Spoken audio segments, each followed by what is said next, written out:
It began with whispers carried across the narrow sea on the tongues of sailors, the kind of men who spend their lives on the edges of charts and the frontiers of possibility. They told wild tales in smoke-filled taverns about shifting waters near the smoking sea, of strange shapes that glowed red on the horizon when the moon was low and the wind was still. None could say for certain what lurked there: dragons, demons, or only illusions thrown by volcanic fires. But a few brave or foolhardy enough to venture close spoke of seeing black spires rising from the waves, towers that had not stood for centuries. Murmurs drifted through Old Town, through Lannisport, and finally reached King's Landing. And in the Red Keep, these rumors twisted into something more, something not quite real and not yet discredited. A watchful spider in the shadows took note, though no one else in the capital paid much mind at first. The realm had grown quiet in the years after Robert Baratheon had claimed the Iron Throne. The wounds of the rebellion still ached for some. House Targaryen's last scions had fled across the seas, and though few expected them to ever reclaim what was lost, the world was seldom so kind as to let old flames die out without one last blaze. But as time pressed on, folk in the Seven Kingdoms grew resigned. King Robert feasted, hunted, and fathered bastards, while the court simmered with gossip. Lord Eddard Stark governed the north with honor. Tywin Lannister enriched himself in the west, and the Reach blossomed under the Tyrells' watchful gaze. Dragons were a memory, Valyria a ruin, and Targaryens were the stuff of songs and old women's tales. So it was that no one saw the first signs. Perhaps if the world had not grown so complacent, they would have recognized that something stirred in the east, something beyond mortal reckoning. A few months after the earliest gossip had surfaced, one ragged ship out of Volantis limped into the harbor at Storm's End, battered by storms and reeking of fear. Its crew seemed half-mad, raving about crimson skies and cities of black stone that loomed in places where only swirling mists should have been. The garrison commander at Storm's End seized the men and questioned them harshly, but they told the same story over and over, describing tall pillars of obsidian carved with glyphs of arcane geometry, shining even through the gloom of the smoking sea. And in the distance, upon a molten horizon, shapes soared through the air, serpentine things, some too massive to be real. Though many shrugged off these claims as the delirium of men who had lost themselves at sea, ravens were dispatched to King's Landing to inform the king. Robert Baratheon had no love for fables. The unrest in his own dominion demanded enough attention, and he was not inclined toward pursuits that smelled of Targaryen grandeur. He dismissed the reports with a wave of his meaty hand, preferring to devote himself to the next boar hunt. But Varys listened. The spider moved quietly through the castle's many corridors, gleaning more intelligence about these sightings. He sought out smugglers, exiles from Essos, and men who wore far-off city fashions. Collecting each snippet of rumor, Varys pieced together a tapestry that showed something larger, something monstrous. He brought these concerns to the small council, only to watch Robert chuckle over the rim of his wine cup. Jon Arryn frowned. Stannis brooded. Renly's eyes glittered with curiosity. Peter Baelish pretended boredom, but his mind was already calculating. Grand Maester Pycelle coughed into his sleeve, mumbling that Valyria was a memory of an age undone, its secrets lost to doom and shadow. Still, the accounts continued trickling in. Months passed. Tourneys came and went, lords quarreled, and marriages were arranged. Westeros rolled on in the same cyclical path it always had. But across the sea, a woman walked through flame with 3 newly hatched dragons at her side. Daenerys Stormborn, last scion of House Targaryen, who had been a beggar queen with naught but her name, became something more than a fugitive.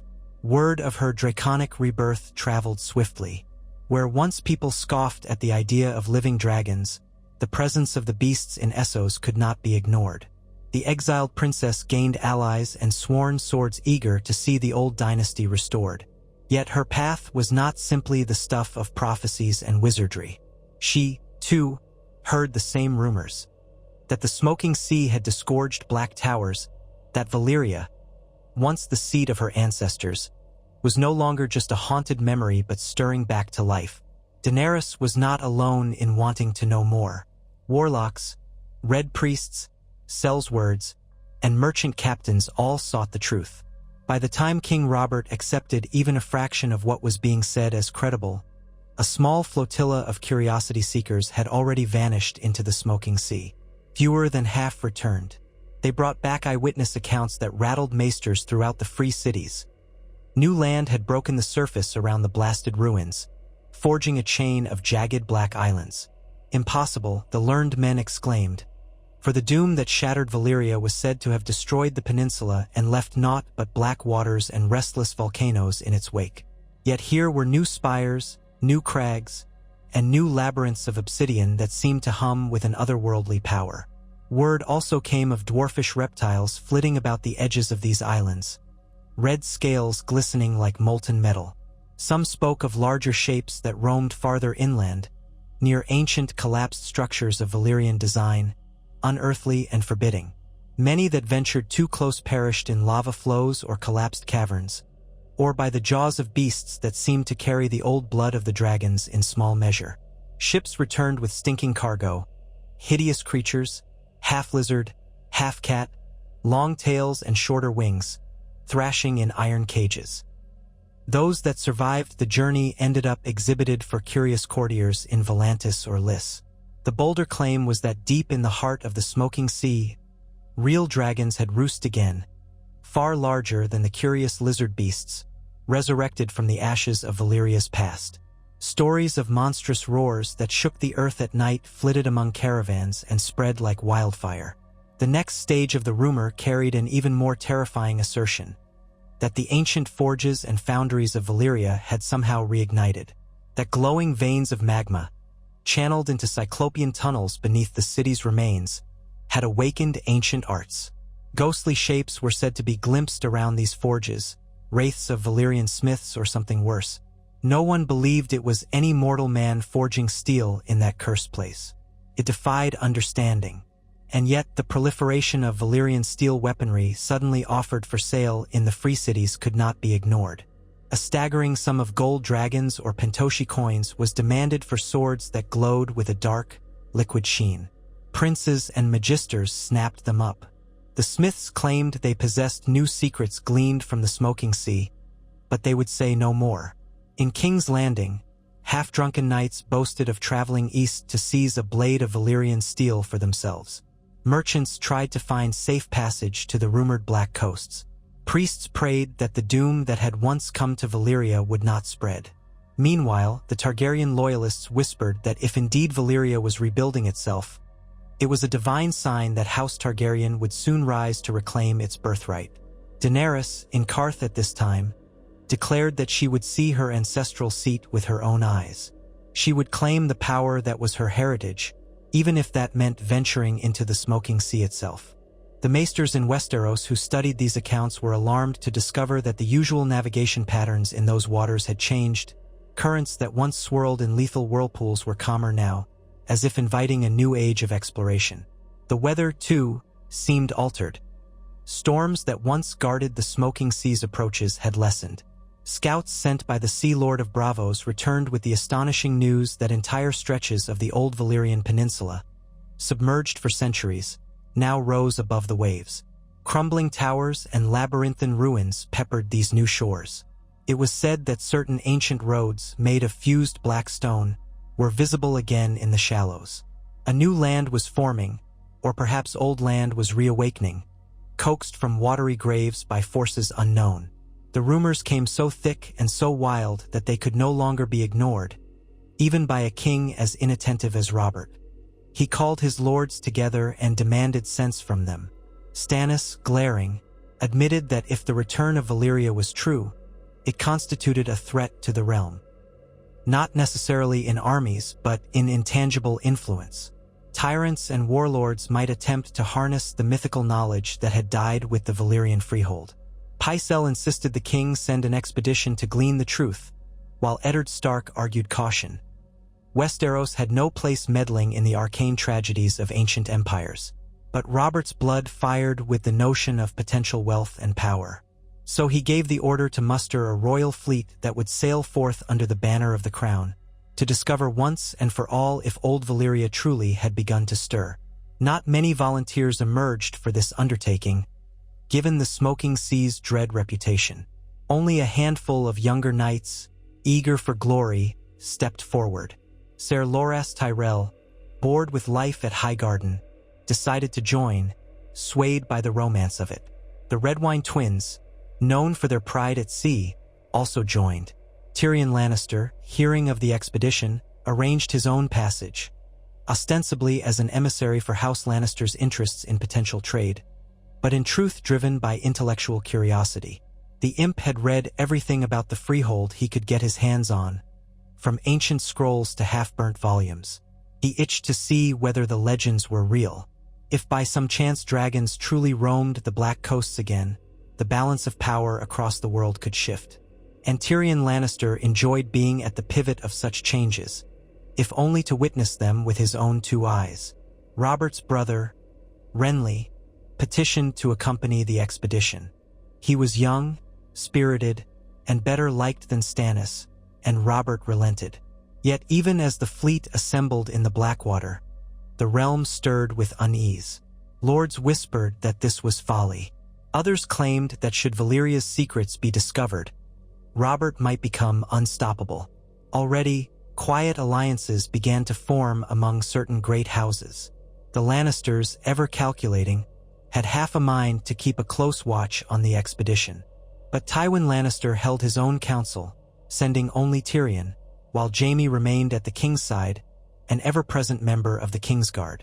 Cersei seethed at the notion of being left behind as her brother indulged in adventures, but the queen had other ways to influence matters, continuing her manipulations in King's Landing. So the fleet set sail, flags snapping in the wind, crossing the narrow sea with an uneasy sense of destiny. The journey to Volantis was uneventful. The ships reprovisioned, and local guides were hired, some unscrupulous, some half-mad. They muttered darkly about new ways opening in the sea, yet all who had gone too far beyond the hidden reefs had paid dearly. The fleet pressed onward, pushing farther south, until the skies grew hazy with volcanic ash. The water turned a murky, sulphurous color. Finally, from the crow's nests, the watchers glimpsed a jagged silhouette on the horizon. Impossible spires black against a fiery sky, red-lit from beneath by channels of molten rock. The stench of brimstone filled the air. Every man aboard the ships felt a crawling apprehension, like the prickling of the hair at the back of one's neck. They approached cautiously, for the waters were treacherous. Pillars of basalt rose from the sea like shattered teeth. Molten vents hissed and steamed, belching clouds of gas. Yet in the distance lay broad stretches of black sand beaches and ancient wharves half collapsed. The ruins of a city, one that had once been part of the vast Valyrian domain, stood at the water's edge. Tyrion, peering through a spyglass, felt a thrill of awe. The architecture defied sense, all twisted angles and fused stone, as though shaped by sorcery. Dragons were a possibility, but so far only silence and the grumble of distant volcanic thunder greeted them. They anchored in a natural cove near the old docks. Renly ordered knights ashore, horses carefully lowered in slings. The men formed a spearhead formation mindful of hazards. The land felt warm beneath their boots. Thin rivulets of lava trickled out from cracks, an ever-present reminder that the entire region was alive with volcanic forces. They marched into the ruins, stepping over black rubble and partial mosaics depicting stylized dragons. The deeper they went, the more the city felt strangely alive, as though it had only recently woken. Steam hissed from vents in the ground. Some among the party swore they heard low roars echoing through the labyrinth of basalt. They made camp in an old courtyard overshadowed by a colossal statue of a dragon rider, the figure's face eroded away by centuries of wind and ash. At night, the men lay on bedrolls, haunted by flickers of red light dancing across the sky. Tyrion hardly slept, enthralled by the silent wonder of the place. Ser Loras Tyrell kept watch with the other knights, uneasy but excited. They all expected something to happen, some monstrous revelation to strike. But nothing came that first night except the occasional tremor beneath their feet. Come morning, they advanced deeper into the city. They found half-toppled towers carved from a single black stone, impossible to replicate with normal masonry. Some tunnels glowed faintly with subterranean fires, and in a wide avenue, they discovered something that made them doubt their own eyes. An enormous forging hall, open to the sky, its interior a labyrinth of colonnades. Littered about were half-finished pieces of metal, twisted, Stygian lumps that might have been swords, or might have been something else. There was no sign of any living creature, yet the forges were still warm. Renly, accompanied by Loras Tyrell, led a group of men to search the chamber. Renly pressed a mailed hand against an anvil and drew back with a start. It was hot to the touch. Fire still burned within these stones. But no one was there. It was as if the city were forging new shapes by itself. The next shock came when they heard horns and shouts from the direction of the beach. The expedition scrambled back, only to discover more ships had arrived, vessels under the banner of House Targaryen. At their helm stood a woman with hair the color of moonlight and eyes of amethyst. Daenerys Stormborn, her 3 dragons soaring overhead. They were young beasts, each no larger than a well-fed warhorse, yet they were dragons all the same. The men on the beach stared in awe. So did the knights from the royal expedition, unsure whether to greet her with steel or courtesy. But Daenerys had come not to wage war on Robert's envoys, but to claim what she saw as her inheritance. Old Valyria was the cradle of her ancestors' power. She was drawn here by the same call that had caused the ruins to rise, and her dragons, evidently, were stirred by the presence of their ancient homeland. They circled the black spires, keening with an eerie resonance that set the men's teeth on edge. At first, Renly confronted Daenerys with stiff courtesy, mindful that officially she was considered a traitor by the Iron Throne. Yet there stood her living dragons, radiant in the volcanic twilight, an undeniable wonder. The Targaryen queen seemed half a sorceress as she walked over the hot sands, her dragons trailing behind. Diplomacy prevailed, for neither side wished to begin a battle in such a perilous location. Tyrion, curious as ever, approached Daenerys in the spirit of conversation, hinting that if the Targaryens meant to return to Westeros, they would find formidable opposition. Yet Daenerys only smiled. She spoke words that puzzled all who heard them. Valyria lives again, and it beckons all those of the dragon's blood. A hush spread among the soldiers and knights, for though they did not fully understand, her conviction was chilling. That night they camped side by side, warily. Daenerys walked among the ruins, touched the fused stones with her fingertips, and felt the pulse within. She told Tyrion that the ancient freehold had been built on blood and flame, and that the cataclysm that destroyed it might never truly have ended. She believed that the land itself was responding to the birth of new dragons, or perhaps to powers older than men. Loras Tyrell asked why any mortal soul would want to raise such a doomed empire from its grave. Daenerys answered that a dragon does not question the sky it flies in. It merely claims it. Her words sent a ripple of fear and excitement through the listening men. When dawn broke, the ground shook so violently that many were thrown from their feet. A portion of the basalt city collapsed, revealing a deep chasm from which poured scalding steam. Then, with a resounding crack, something emerged. A dragon far larger than Daenerys's 3 juveniles, battered from centuries beneath the earth, its wings half-tattered but still mighty. Its roar was the sound of mountains splitting. Night and Sellsword alike scattered in terror. Daenerys's own dragons shrieked, uncertain whether to bow to this monstrous elder or defend their mother. The ground quaked again, and from a tower spire came a second thunderous roar, possibly another ancient beast. It felt as though Valyria was summoning the remnants of its long-lost might. In that moment, as men scrambled and swords were drawn in panic, the older dragon stretched its ragged wings wide and belched a column of flame that set 3 ships at anchor ablaze. Crews cried out in horror as the vessels burned. The flames tinged a strange bluish hue. Chaos reigned. Soldiers attempted to fight, but arrow and spear alike failed to pierce its iron-hard scales. Daenerys rushed forward, calling to her own dragons in High Valyrian, commanding them to stand down. She pleaded with the monstrous beast in words few understood, trying to harness some connection of blood or lineage. The dragon did not obey, though it hesitated, as if it heard the echo of old Valyria in her voice. That hesitation gave the men time to scatter. In the confusion, Renly led a retreat to higher ground, while Tyrion found himself pinned amid swirling smoke. He coughed, eyes burning, and glimpsed Daenerys standing resolute, her hair whipped by volcanic winds. The monstrous dragon eyed her with molten gold eyes. Seizing the moment, Daenerys' youngest dragon, Drogon, soared overhead and unleashed a torrent of flame in a challenge to the ancient beast. The big one roared back, unleashing a cascade of fire that swallowed Drogon's flame, pushing the smaller dragon back. Sparks rained onto the black stones. The confrontation ended as abruptly as it began.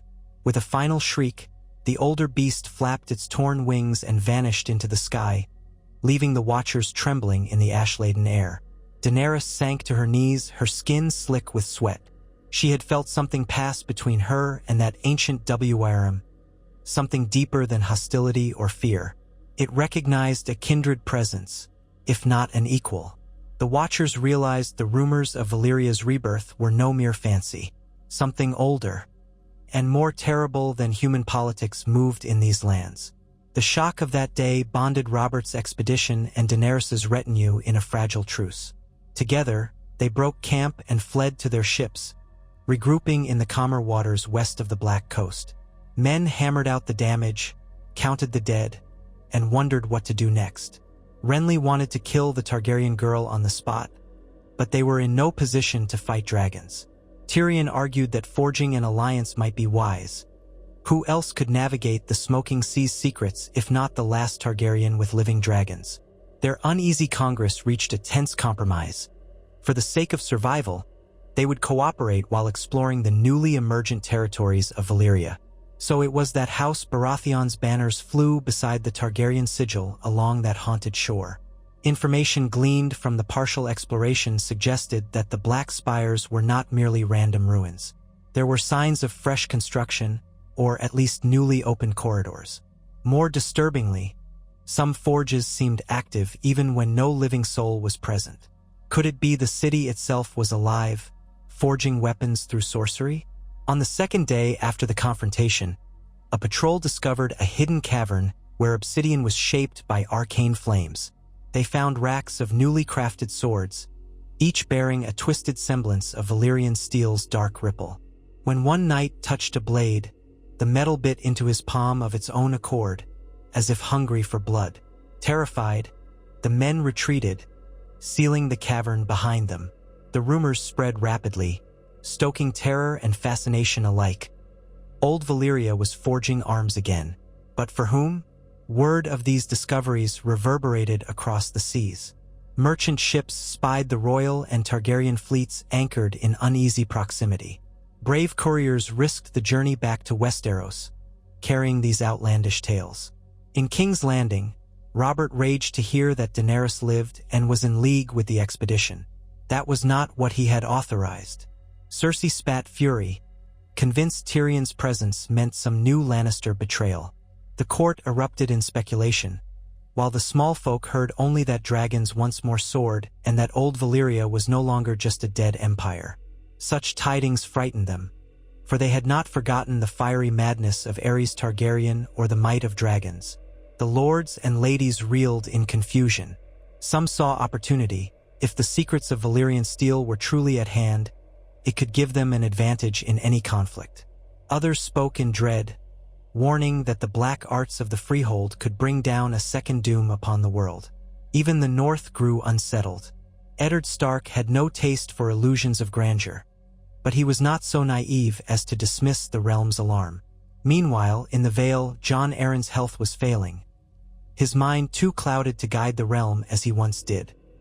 Rumors said that certain highborn houses were already forging alliances outside the king's reach, hoping to secure a share of Valyria's secrets. The realm that Robert had subdued through rebellion now began to splinter at the edges, each faction driven by greed, fear, or ambition. Tywin Lannister quietly recalled large sums of gold from the Iron Bank, preparing for contingencies. The Tyrells feigned ignorance, but their lords in the Reach started outfitting private expeditions to the Smoking Sea. Soon, it was more than just one royal fleet poking about. Dozens of vessels from different houses crossed the waves, threatening to turn the coastline into a chaotic scramble for power. In the meantime, Daenerys continued to explore. She had discovered that her dragons grew strangely energized in Valyria's presence, devouring strange crystals that sprouted near volcanic vents, their scales gleaming brighter afterward. Some among her retinue whispered that the land was feeding them, quickening their growth. They soared over the city's spires, scouting for signs of the elder dragons. Occasionally, glimpses of enormous shapes passed between clouds of ash, a testament to the primeval life stirring in that cursed domain. She felt the pull of the ruins like a siren's call, urging her deeper into the interior. Despite the danger, she could not resist. House Targaryen had been a small part of Valyria once, but they had escaped the doom. Now she wondered if the power that ravaged the peninsula was turning its eye on her, or if perhaps it welcomed her home. Renly Baratheon and his knights followed, though with caution, for no man wanted to wake a monster in the dark. The stench of sulfur grew thicker the farther they traveled inland. Each day revealed new fissures, new bizarre relics of the past. Walls etched with glyphs no maester could read. Statues of dragons entwined with serpents. Occasionally, they heard voices echoing off basalt corridors, but found no one. The sense of being watched never left them. At night, they glimpsed lights flickering among ruins they had yet to explore, as though ephemeral craftspeople continued their unholy labors. More than once, a faint chanting drifted across the wind, in a language lost to mortal tongues. Tyrion tried to capture the words in writing, but they slipped from his mind as soon as he heard them, leaving only a chill in his bones. It was on the third night of deeper exploration that an event occurred which would change the course of history forever. Renly's party, with Daenerys at their side, had encamped in a wide colonnade that overlooked a vast crater. The crater shimmered with molten rock at its bottom, while black steps spiraled down from old temples perched around the rim. As dusk fell, an eerie glow lit the sky. Without warning, a tremor shook the ground. Great plumes of flame erupted from vents in the crater. The molten rock seethed upward. All around, runes carved into the columns began to glow a deep, sullen red. The swirling heat hammered into the watchers like a living thing. Then came a sound like thunder or a drumbeat from the depths of the crater. The columns shook. Daenerys's dragons shrieked in fear. Renly, bracing himself against a trembling pillar, saw something begin to rise from the molten depths. A platform of obsidian, inscribed with twisting glyphs. It ascended as if lifted by unseen giants, dripping with lava. Upon that black dais stood a line of statues. No, not statues, for they moved. Their eyes pulsed with pale light, figures clad in hammered metal of ancient design. Their shapes were human-like, but they radiated otherworldly menace. One raised a hand, and the heat in the air intensified to a suffocating degree. Men cried out, some pulling off bits of their armor, scorched by the blistering air. Daenerys felt her skin prickle painfully, though she did not yield. The figure spoke words no living soul should know, in a voice like iron scraping stone. The language was that of the Valyrian freehold at its zenith, layered with arcane echoes. Daenerys caught only fragments, gleaned from her old lessons in High Valyrian. She understood references to an awakening, a forging, something about the reconquest of the known world.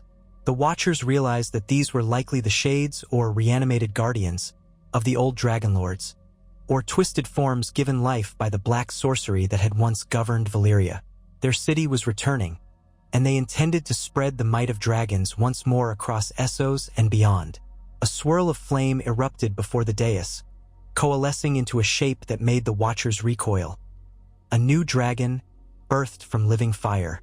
Its body of molten scales glistened in the flickering glow, eyes white-hot with fury.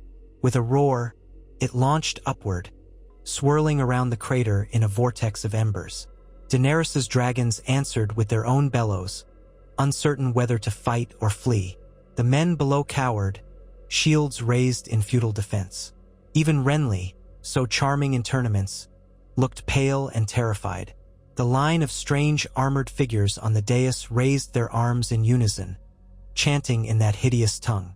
It was then that the black steps around the crater lit with lines of molten rock, forging an intricate pattern of runes. In that moment, an overpowering wave of magical force slammed outward, like a shockwave of scorching wind. Most men fell where they stood. Renly toppled to his knees, choking. Tyrion lay sprawled, ears ringing, mind on the edge of consciousness. Only Daenerys remained standing, bathed in the swirling heat, her silver hair lashing around her face. Something in her blood answered the call of sorcery. She fought it, refusing to be bound, refusing to become a puppet of ancient tyrants. She cried out in High Valyrian, commanding the watchers on the dais to cease. Their chanting faltered. A fierce crack rent the air, as if the world itself rebelled. The new dragon of living fire roared in agony, its shape distorting. One of Daenerys's dragons swooped down, colliding with it mid-air. A furious battle ensued overhead, molten scales clashing with living flesh, fire against fire. The watchers could only stare in awe.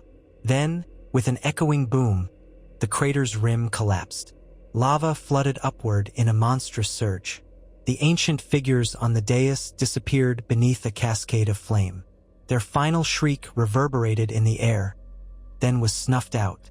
The living fire dragon, now grievously wounded, soared away into the black sky. Daenerys's surviving dragon landed heavily beside her, battered but triumphant.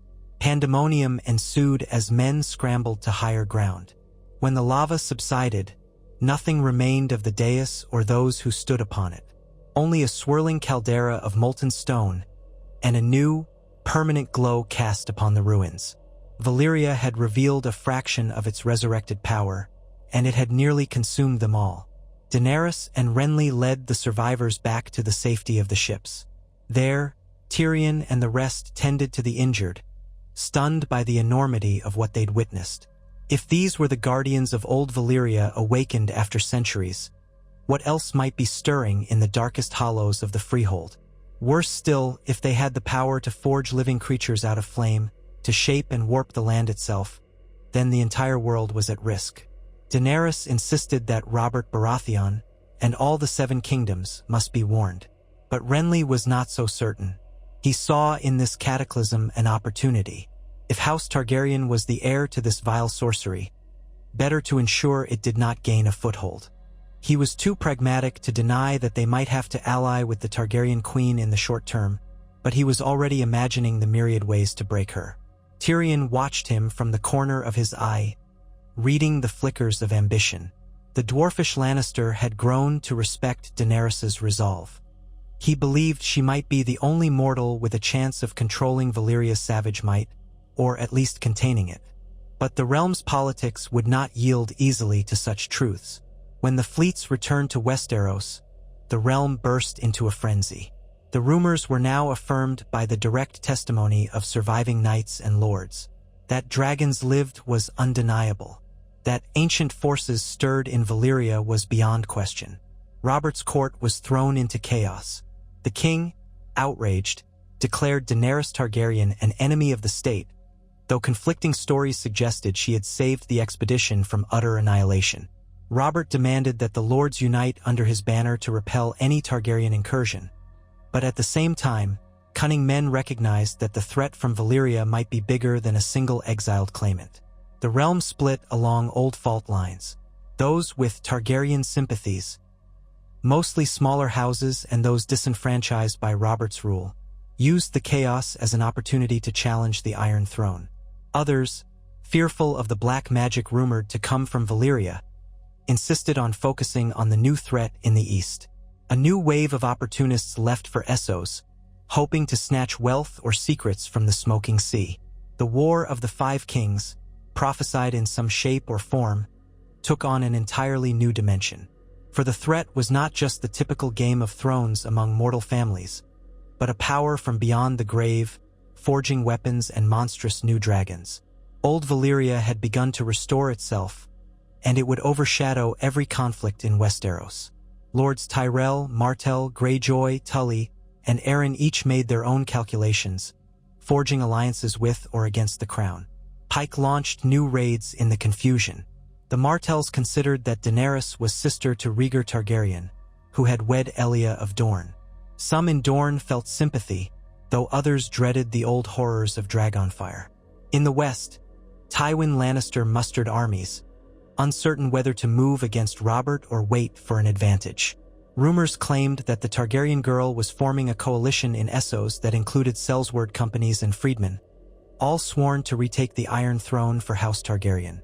But the question remained, was it truly the Iron Throne she wanted, or was she drawn to a deeper purpose? Some connection to Valyria's newly awakened might were soon raged across the continent. Robert marched out to crush pockets of rebellion, and even among his own bannermen, trust wavered.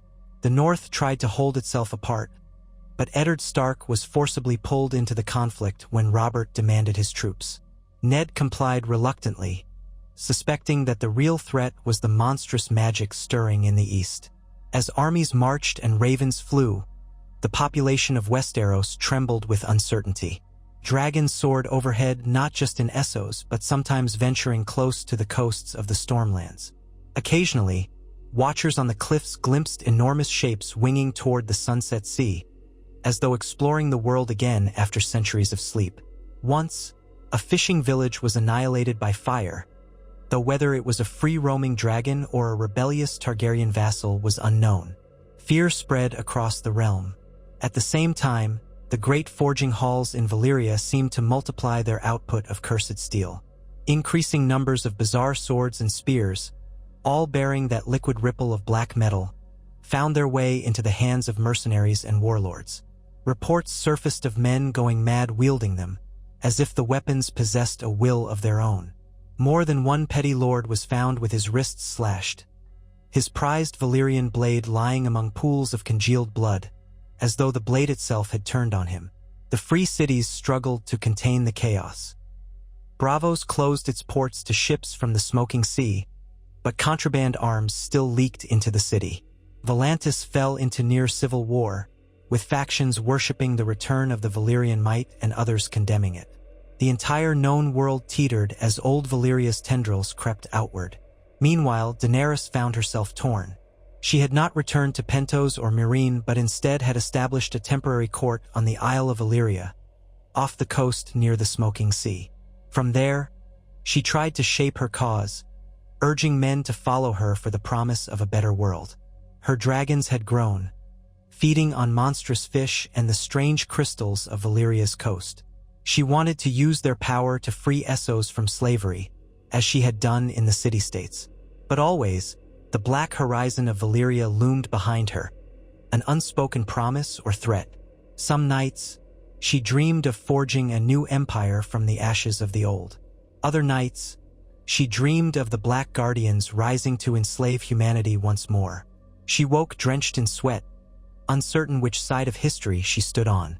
She reached out across the sea, sending discreet letters to the lords of Westeros, claiming that she had no intention of unleashing chaos upon the Seven Kingdoms. She desired only the throne that was her birthright, to govern justly, to break the cycle of tyranny. But none believed that a Targaryen with dragons could rule so gently. Even those who might have supported her thought her dangerously naive or entirely too powerful. In the chaos, House Tyrell hedged its bets, sending a secret embassy to Daenerys. Lady Olenna wanted to see if this new Targaryen queen could be reasoned with.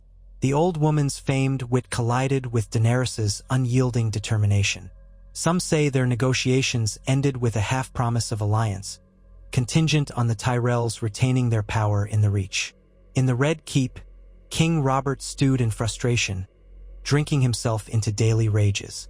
He cursed the day the Targaryen whelp had been allowed to escape his wrath.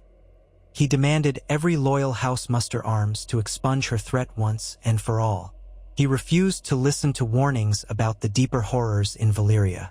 War was all he saw, a chance to slay the last Targaryen dragons and secure his reign. Yet Robert found his lords half-hearted. Many were more worried about the unstoppable magic rumored to be forging monstrous beasts in the Smoking Sea. Others believed Robert's hold on the throne had become shaky. His treasury was running low, his armies spread thin, and discontent was rife among the small folk. Scheming houses like the Freys, the Boltons, and others exploited the uncertainty. The crown was no longer absolute. As conflict brewed, envoys from the free cities came to King's Landing, begging for a united front to stop Valyria's expansion.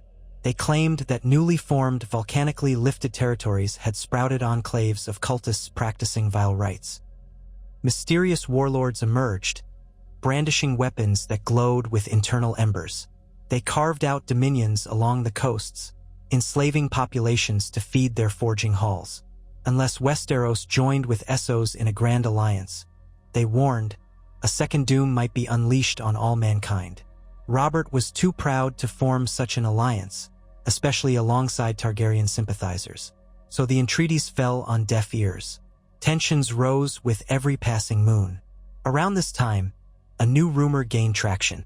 Supposedly, the monstrous elder dragons that soared above Valyria had begun mating, spawning eggs that glowed like molten rock. If such eggs hatched, the number of dragons, already an unsettling concern, would grow exponentially. There were even suggestions that the Black Guardians, or the city's reanimated powers, sought to control these dragons, forging them into an unstoppable weapon to conquer the known world. This rumor galvanized many. Slavers from Yunkai, bandit lords, sellswords, and even some Westerosi knights lusted after dragon eggs, lured by the promise of unstoppable might. And so a twisted gold rush ensued, with adventurers venturing into the smoking sea in search of hidden nests. Few returned alive. Those that did brought only monstrous fables of labyrinthine caverns guarded by creatures of living flame. Amid the swirling tides of rumor, betrayal, and incipient war, the fragile alliances that had once stitched the Seven Kingdoms together under Robert began to tear. The Riverlands braced for conflict. The Vale retreated behind its mountains. The Iron Islands launched opportunistic raids, unconcerned with dragons or doomed empires so long as there was loot to be taken. Dorne, still nursing old wounds from the Targaryen downfall, bickered internally on whether to side with Daenerys or remain aloof. The crown, starved of funds and lacking unity, lost its grip on the far-flung corners of the realm. And so, in what some called the War of the Dragon's Return, Westeros fractured. Though there was not yet an open civil war, tensions crept up like smoldering embers waiting for a gust of wind to ignite them. Across the narrow sea, Daenerys felt the pressure mounting. Her closest advisors urged her to strike now, while Robert's control was weakening. But she hesitated, plagued by the nightmares of Valyria's guardians. She remembered the monstrous dais rising from the crater, the robed figures chanting in a voice that made the earth weep. She knew that if old Valyria gained a foothold beyond its borders, all the petty squabbles of mortal lords would become irrelevant. She had no illusions. The dread empire that once spanned continents was waking, and it would not be content to remain a ruin. It wanted dominion, and dragons would be the instruments of that conquest. Hers included if she was not careful. Thus, Daenerys proposed an accord, that Westeros unite with her, not to bow to a Targaryen queen, but to stand together against Valyria's resurgence. Once the threat was ended, she would lay her claim to the throne in a more conventional manner. She wrote letters to Eddard Stark, to Mace Tyrell, and even to Balon Greyjoy, though she doubted his sense of reason. She claimed that a darkness older than the world was stirring in the smoking sea, and only dragons in the hands of a mortal queen, one who would not let them become tools of tyranny, could stand against it. Many scoffed at her. Others paused, uncertain. Tyrion Lannister, newly returned from the doomed expedition, believed her. He tried to persuade his father that it was better to align with Daenerys than be devoured by the unstoppable magic roiling in the east. Tywin, for once, was unsure. Pride and logic warred within him. Then came a catastrophic blow. King Robert was mortally wounded in a hunting accident under suspicious circumstances. Some believed it was no accident at all, that a vengeful faction had arranged for a boar to gore him when his guards were bribed. Others accused the queen, Cersei Lannister, of orchestrating it to place her son Joffrey on the throne. Rumors spread like wildfire. While Robert lingered, delirious from fever, the realm plunged further into disarray.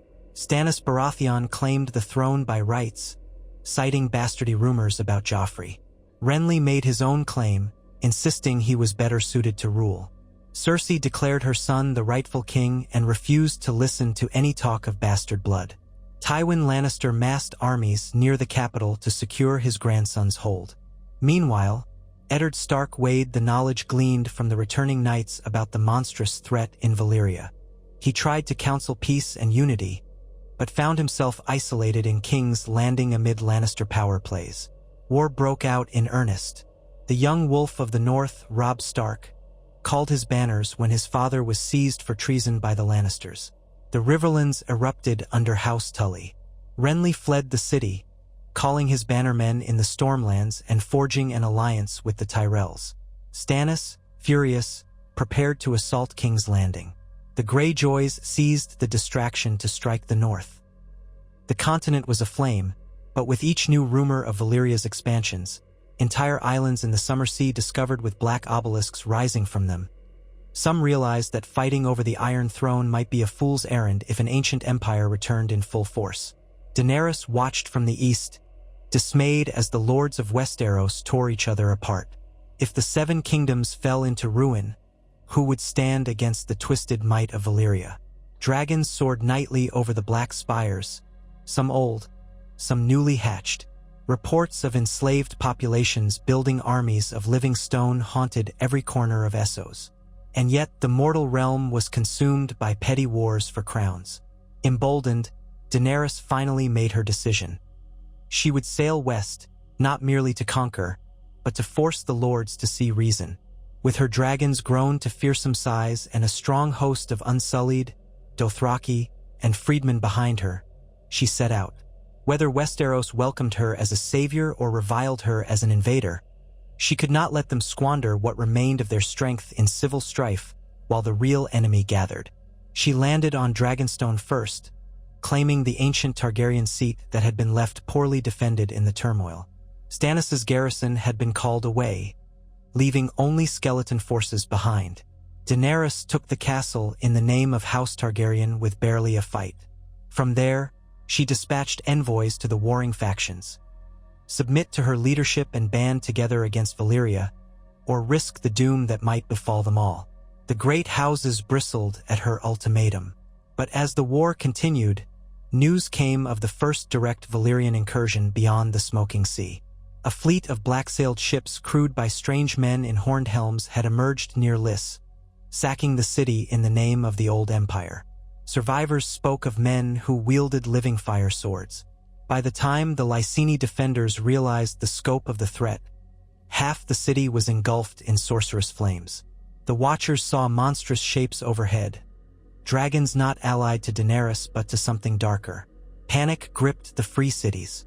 Bravos, Pentos, and Myr formed a hasty coalition to contain the threat. Messengers reached Westeros, begging them to cease their internal fights and join a grand alliance. Even the most stubborn lords realized they could not ignore the monstrous magic. If Valyria had truly returned, it was not content to remain in its ancient homeland. A hush settled across the warring houses. The battles in the Riverlands paused. The siege lines around King's Landing grew quiet. The realm realized that there were nightmares across the sea that might soon cast their shadow over Westeros. Perhaps for the first time in 1,000 years, the petty kings and lords faced an existential threat that did not distinguish between Lannister, Stark, or Baratheon. Thus, with a mixture of desperation and resentment, emissaries from various claimants approached Daenerys on Dragonstone. Cersei, forced to consider the possibility of unstoppable dragons laying waste to the capital, authorized reluctant peace talks. Stannis, with Melisandre whispering about a war for the dawn, saw in Daenerys' arrival a fulfillment of prophecy, though he insisted he was the rightful king. Renly, allied with the Tyrells, toyed with the idea of forging a joint monarchy with Daenerys, but he demanded terms she considered insulting.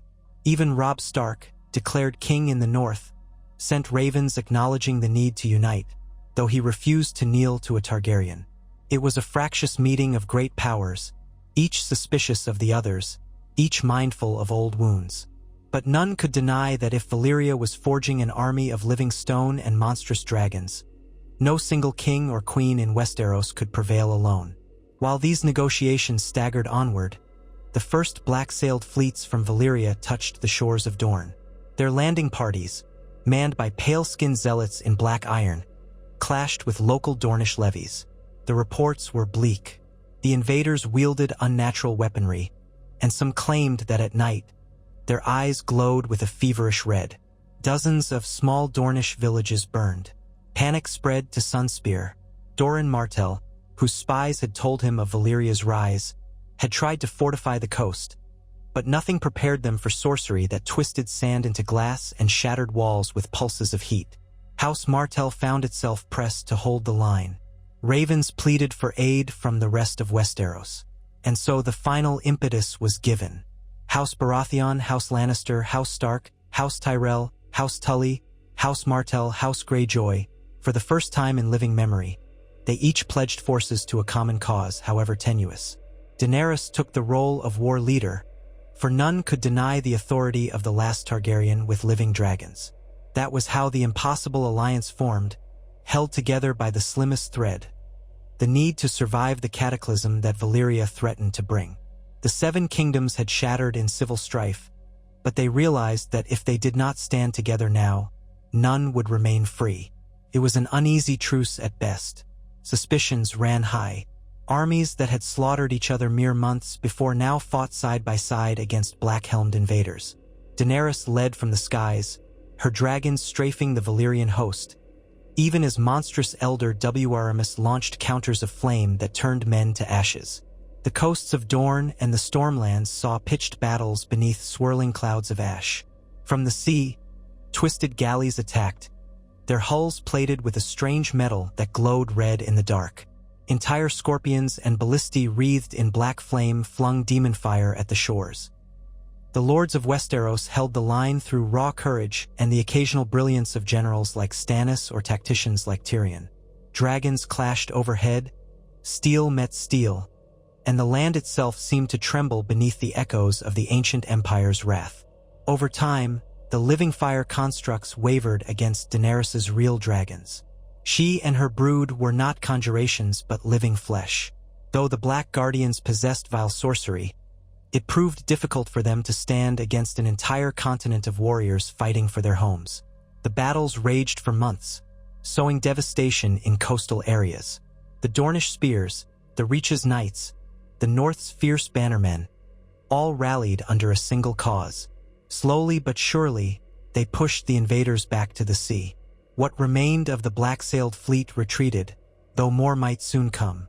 War had truly begun, and the next wave promised to be worse. Amid the conflict, news arrived that the core of Valyria was stirring for a final push. The Guardians had awakened more monstrous dragons, forging alliances with ephemeral beings that conjured illusions of entire armies.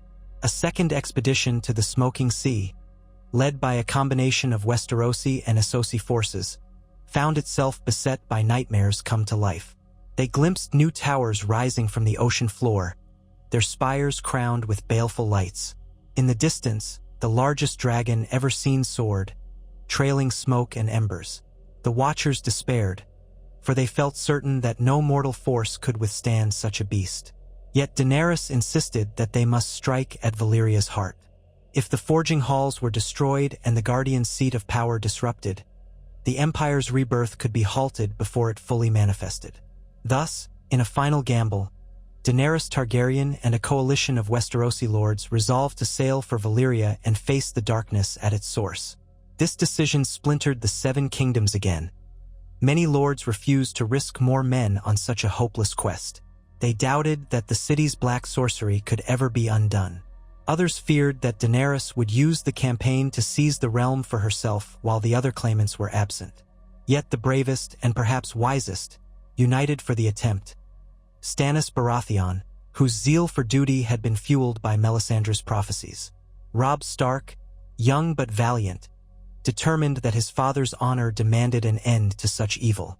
Tywin Lannister, surprisingly, allowed Tyrion to go, though it was said the old lion prepared for any eventuality, ensuring that no matter who triumphed, House Lannister would endure. The rest of the realm held its breath as the Grand Host crossed the narrow sea.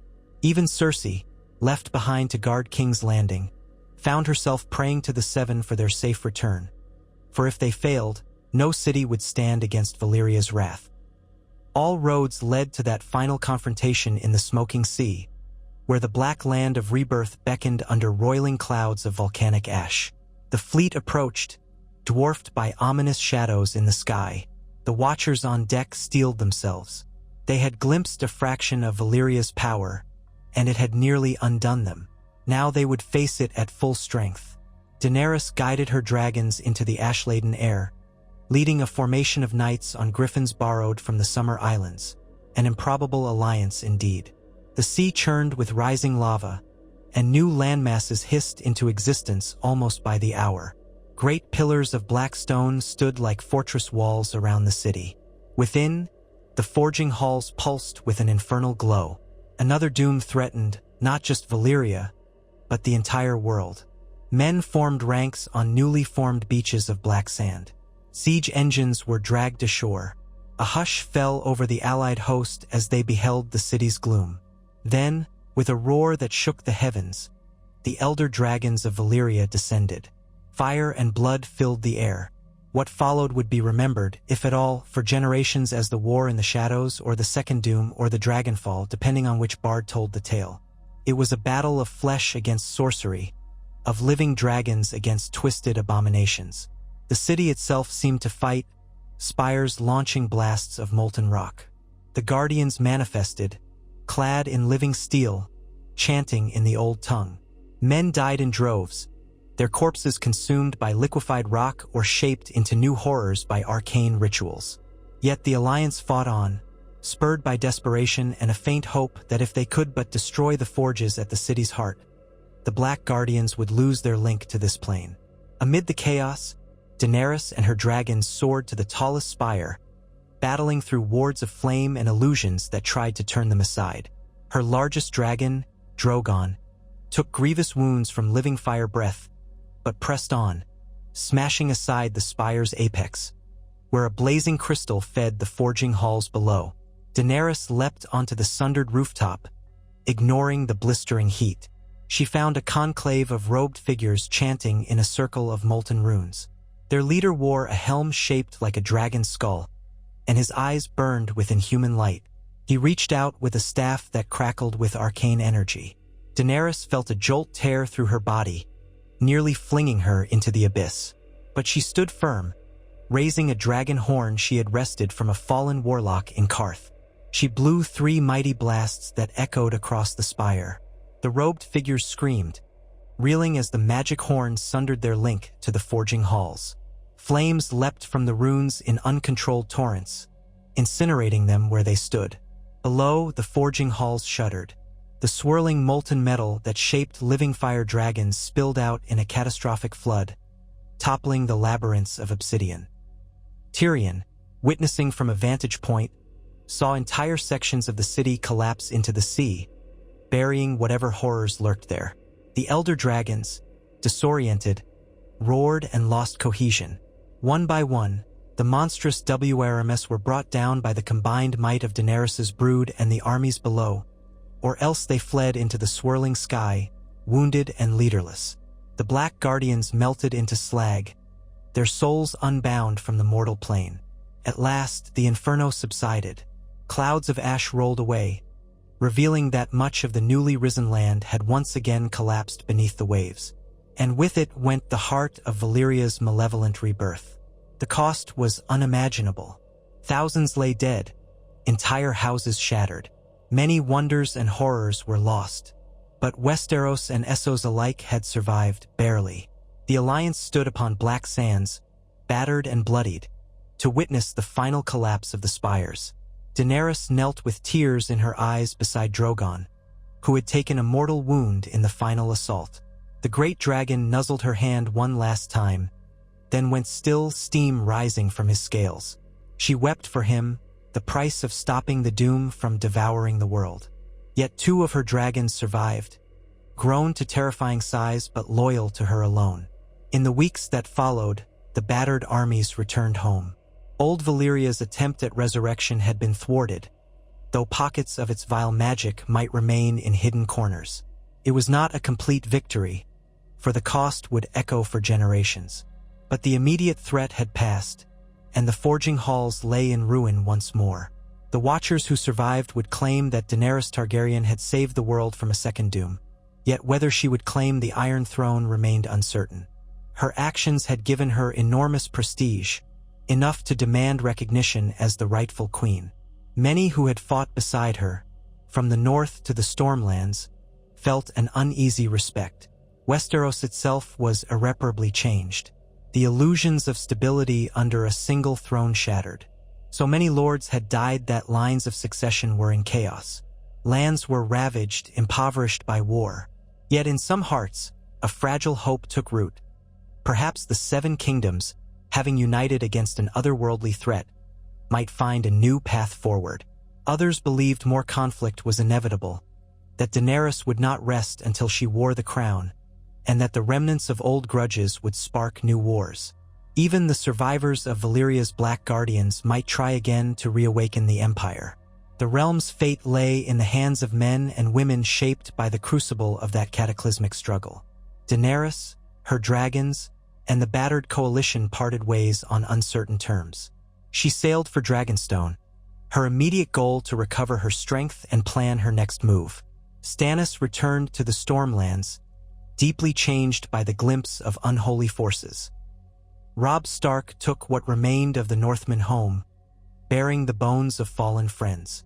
Tyrion Lannister, now a hero in some eyes, felt only weariness, suspecting the Game of Thrones would begin anew. And so the Seven Kingdoms stood at a crossroads, deeply splintered but still alive. A miracle in itself, for old Valyria had very nearly consumed them all. News of the conflict's end spread across Essos and Westeros alike, told by bards and sailors in 100 different versions. Most simply called it the time when old Valyria rose from the deep, only to be cast down again by unlikely allies. They sang of dragons scorching the sky red, of black guardians forging living flame, and of a queen who would not bow to the cursed legacy of her ancestors. But in the smoking sea, many ruins still stood, half submerged. Nightly, the molten vents glowed, and from the distance came the keening of the last elder dragon, wounded but not slain. The forges had been smashed, but sorcerous echoes remained in the fused stone. In time, explorers would again venture into that haunted place, compelled by the lure of Valyrian steel or the promise of hidden secrets. They might discover fragments of unspeakable rites or swords half-formed. They might awaken new horrors. For Valyria was never truly gone, only sleeping, biding its time in the black depths, waiting for the day when men's greed and ambition would call it forth once more. And so the Seven Kingdoms, though triumphant in their hour of peril, were not united and unbroken, but scarred, shaken to their core, and uncertain of the future. Robert Baratheon's reign died with him, replaced by a patchwork of rival claims, half-alliances, and uneasy truces. The rightful ruler of Westeros was a question left unanswered by the armies that had bled and died under the ash-choked skies of Valyria. Yet one thing was certain. The world had changed, shaped by dragonfire and black magic, by the living heart of an ancient empire that refused to remain a mere ruin. Old Valyria had taught them all a cruel lesson, that the ghosts of the past, if powerful enough, can break free of their tombs and cast living nations into ruin. It was a lesson men might one day forget in the comfort of peace, but for now the memory still burned hot. The Seven Kingdoms would never again be the same, and for those who survived that doom, mortal crowns and titles seemed small compared to the power that had nearly consumed them all. The weeks after the battle in the smoking sea felt like a feverish blur across the known world. Those who had survived the cataclysm returned to their homelands with ashes still clinging to their clothes. Memories of molten spires burned into their dreams. Even as battered galleys and longships limped back into Westerosi ports, a question haunted every survivor's mind. Had they truly beaten back the reawakened might of Valyria, Or had they simply bought a few more years of uneasy life before the next cataclysm struck? In King's Landing, Cersei Lannister stood on a balcony of the Red Keep, gazing at the city that had become a nest of rumors and dread. Below her, the streets boiled with uneasy crowds. The small folk whispered that monstrous dragons still lurked in the east, and that Daenerys Targaryen might soon arrive on wings of fire to claim the Iron Throne. They gossiped about dark sorcery in Valyria, about strange swords that seemed to thirst for blood, about men returning from the smoking sea with haunted eyes. The war with the black-helmed invaders had ended in a single great conflagration. Yes, but no one felt safe. Cersei kept a goblet of wine on the carved stone ledge, ignoring the heat of the day. Her father, Tywin Lannister, had departed the city for the Westerlands weeks ago, presumably to attend to the region's defenses and finances. She had hoped he would stay to secure King Joffrey's rule. But in truth, Tywin seldom shared his deeper counsel with anyone, least of all his daughter. Cersei sensed he was hedging the family's future, ready to realign if necessary. Never had the Lannister name felt so precarious. King Joffrey was a child still, but a vicious one. He had not witnessed the horrors of Valyria in person, having remained behind in King's Landing with his mother's sworn swords. Cersei dreaded the day he would come into full power, for the boy's temper was as explosive as wildfire. At times, she caught him torturing stray cats in the courtyard or threatening servants with a crossbow. His rule might soon become untenable if half the realm refused him allegiance. Yet what choice did she have? She would protect her son's claim by any means. She was still Queen Regent, but with the realm in tatters and the threat of a Targaryen invasion looming, her hold on power felt as slippery as an eel. Far to the south, in Dorne, Prince Doran Martell presided over the wreckage Valyria's black-helmed soldiers had wrought on his coasts. Entire villages had been reduced to twisted glass and slag, melted by sorcerous heat. The survivors told of men who wore horned helmets and seemed to chant in inhuman voices, while their weapons burned with black flame. Had it not been for the sudden collapse of Valyria's forging halls, those invaders might have spread across Dorne like a plague. As it was, they vanished almost overnight, leaving behind only horror and ruin. Doran's younger brother Oberyn, the Red Viper, had harried them with Dornish spears, capturing a handful of wounded zealots. Oberyn reported that the men spoke a dialect of High Valyrian twisted almost beyond recognition. Their eyes shone with an eerie fervor, and not even the most agonizing methods of interrogation coaxed forth more than half-crazed babble about the city of dragons and the unbound forges. At last, the captives died screaming, flesh blackening from the inside. Doran Martell suspected they had been bound to dark sorcery that claimed their lives rather than let them speak secrets. Dorne was safe for the moment, but the Martells seethed over how close destruction had come. More than ever, they realized that alliances were the only path forward. Their old resentments toward the Iron Throne had not vanished, but a grudging respect for Daenerys Targaryen now flickered among the Dornish lords. Word had reached Sunspear that the silver-haired queen had led the final assault against the forging halls, losing one of her dragons in the process. Some in Dorne admired her for that sacrifice. The Reach, under Mace Tyrell, had sent knights and footmen in the same campaign, losing many to the fires of Valyria's monstrous constructs. Now, back in Highgarden, Mace crowed that the Tyrells had helped save the world from a second doom. He hosted elaborate feasts, as though victories were easily replaced with food and song. Yet his mother, the indomitable Olenna Tyrell, was not so placated.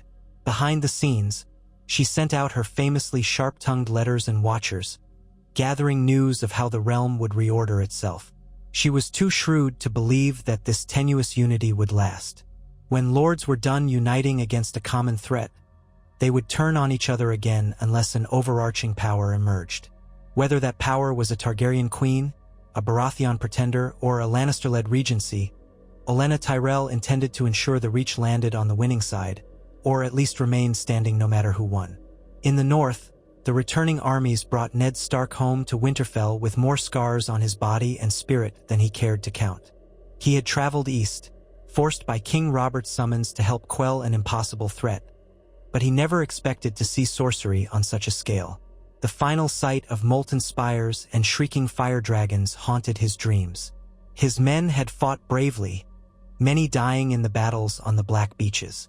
Now, those who returned found that Greyjoy raiders had made inroads along the stony shore, pillaging northern villages during the chaos.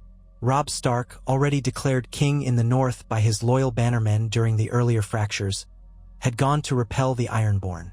Eddard did not wholly approve of his son's new title, for he had sworn fealty to the Iron Throne in years past. Yet the throne was no longer the stable seat it had once been. With Robert dead and multiple claimants contending, the realm was in turmoil, and each region seemed determined to protect its own interests. Ned had never sought a crown, but he could not deny that, in times like these, the North needed a firm leader. Perhaps Robb's youthful vigor could shield the North from future calamities, whether they came from the capital or from the shattered remains of Valyria. Though the forging halls had been destroyed, rumors persisted that pockets of black magic still lurked in Essos. Fragmentary sightings of living flame creatures came from the Jade Sea.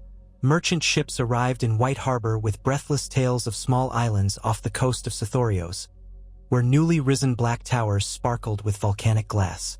The truth was impossible to confirm, but the rumors spread fear. If Valyria's greatest seat of power had been broken, might not these scattered enclaves regroup, forging new nightmares? The Seven Kingdoms had survived the first onslaught only by uniting. Would they be able to unite again if the next wave came from some unexpected angle? Amid the swirling uncertainties, Daenerys Targaryen remained a figure of intense fascination. When the coalition had parted ways on that black beach, she had sailed to Dragonstone, carrying the body of her fallen Drogon in the hold of her flagship. He was too large to hoist on any pyre at sea, and the men who rowed that ghastly cargo from the shore were said to weep in fear and awe. Daenerys refused to leave him behind in that accursed land. She had lost half her own soul, or so it felt, in the forging halls. Drogon had been her fiercest companion, the living embodiment of her power and her bond to her ancestors. Now only Rhaegal and Viserion remained, both grown to formidable size but lacking Drogon's savage presence. When Daenerys reached Dragonstone's storm-lashed harbor, her ship was greeted by a handful of Targaryen loyalists who had heard rumor of her victory in the east. The ancient citadel's black walls loomed above the waves, reminders of the day when House Targaryen had first arrived in Westeros, preceding the doom of Valyria. That parallel felt like an omen too strong to ignore. The castle's keepers, men sworn to Stannis Baratheon before he departed, had mostly fled when word came that dragons approached. A few surrendered peacefully, acknowledging that this island was in truth the seat of House Targaryen. Daenerys accepted their fealty with a subdued grace. She no longer took triumph for granted. She had seen how swiftly dragons could be snuffed out by sorcery and by the caprices of war. On a cold evening under the howling wind, Daenerys ordered a funeral pyre built in the courtyard for Drogon's body. The beast's carcass, black scales scarred and battered, was draped with silks and kindling. Rhaegal and Viserion circled overhead, their roars echoing in the storm. Daenerys stood by the pyre in a simple black gown, her hair whipped by salt-laden winds, silent tears tracing her cheeks. One by one, her closest companions paid their respects. Missandei, ever loyal, whispered soft prayers in Valyrian. Grey Worm remained stoic, the golden spear of the Unsullied planted in the stone as a mark of honor. Ser Barristan Selmy, newly returned to her service, stood with head bowed in silent tribute. Finally, Daenerys stepped forward, holding a torch. She hesitated, taking a breath. She remembered the moment Drogon had saved her from the monstrous living fire dragon conjured by the Black Guardians. He had not hesitated. She steadied herself and thrust the torch into the tinder. Flames licked up the side of Drogon's form. The pyre roared to life. Clouds of sparks whirled into the air. Rhaegal and Viserion let loose a chorus of keening that sounded eerily like lamentation. Daenerys stood so close to the fire that the heat scalded her, but she refused to move. Through her tears, she muttered a final farewell in High Valyrian. She saw a swirl of red light in the center of the flames, as though Drogon's spirit flared once more. Perhaps it was only a trick of the heat. She listened, half expecting the old whispers of sorcery to seize her. But the only voice she heard was her own, reminding her that there was still too much left to do. Too many lives yet at risk. Drogon had died, preventing a second doom. She owed him no less than a world remade. For 3 days, black smoke poured from Dragonstone's courtyard. Then Daenerys emerged in a new mantle of red and black, the Targaryen sigil embroidered over her breast. She summoned her council in the Great Hall, where an iron brazier shaped like a dragon's maw lit their faces with sullen firelight. Missandei, Grey Worm, Ser Barristan, and the handful of captains from Essos who still followed her came forth. She spoke to them with a voice that wavered only slightly. "The forging halls are broken," she said. "The monstrous guardians that plagued the smoking sea have been scattered or destroyed. But no one should doubt that pockets of this black sorcery could remain. Valyria's doom is a cunning thing, and I will not let it slither back into the world. The lords of Westeros are too divided to remain vigilant. They have already begun quarreling again, I hear, as soon as their armies landed back on their shores." Grey Worm nodded, voice like stone. "Men who have fought side by side should remain friends, yet they turn on each other. It is the way of these lords." Ser Barristan cleared his throat gently. "Westeros has never been at such odds. King Robert's death shattered the realm's fragile unity. The houses that united for the battle in the east are likely to fall upon each other now that they see a chance to press old claims. Stannis calls himself the rightful heir.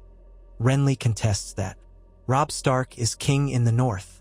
Joffrey sits the throne in King's Landing, or tries to. And now your grace stands here, on Dragonstone. Many would call that a threat. They have not forgotten that House Targaryen once conquered Westeros with dragons." Daenerys gazed around the chamber, at the flickering shadows playing across the walls. "I did not fight a monstrous empire just to see these squabbling lords tear the 7 kingdoms apart again. I offered them unity.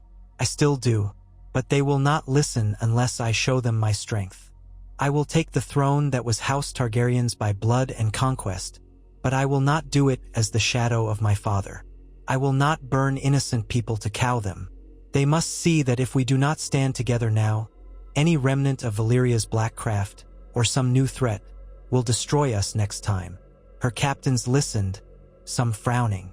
They knew that conquering Westeros, even one so weakened, would require more than words.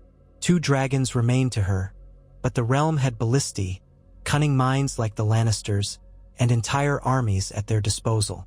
Another open war would bleed the continent all over again. Daenerys suspected it might come to that regardless, but she would try a different approach first. She had saved Westeros once, or at least helped to save it. If only that sacrifice meant something to the lords who clung to their crowns. During those same days, Tyrion Lannister sat in his father's solar at Casterly Rock, swirling a goblet of wine and feeling the weariness of all he had seen in the east. Tywin Lannister watched his son with cold eyes. The old lion seemed older still, the lines on his face etched deeply by worry. Nonetheless, his presence was as formidable as ever. Tyrion had come to present his own account of the Valyrian War and to advise his father on what might come next. Tywin's voice was smooth and measured as he spoke. "So, the forging halls have fallen. You are sure of that?" "Quite sure," Tyrion answered quietly, setting his wine aside. "I saw them collapse into a lake of molten rock. Daenerys Targaryen shattered the Guardian's ritual with some form of dragon horn, a monstrous thing that nearly deafened us all. We destroyed or chased away the elder dragons that served them. There's rubble and ash left, father, not some sleeping forge waiting to be stoked." Tywin eyed him. "But you speak as if we still face a threat. If the forging halls are gone, what remains?" Tyrion recalled the half-sunken spires, the swirling magic that had seemed to infuse every stone of that cursed city. He remembered the sense that the entire land was alive and waiting, that the forging halls had been merely one manifestation of an ancient empire's monstrous soul. "Valyria itself remains," he said at last. "The land is not at rest, and some horrors might still abide there. And, of course, Daenerys Targaryen remains with 2 dragons. It might be she's the only one who could contain any further awakening, but from what I've heard, King's Landing now labels her a pretender and a traitor. Tywin's mouth tightened.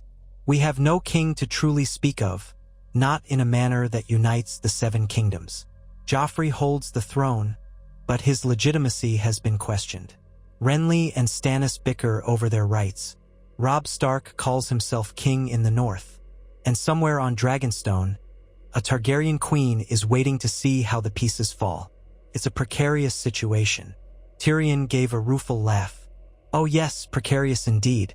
You know what side Daenerys would prefer us on. She extended a hand of alliance to the realm once, but we spurned it.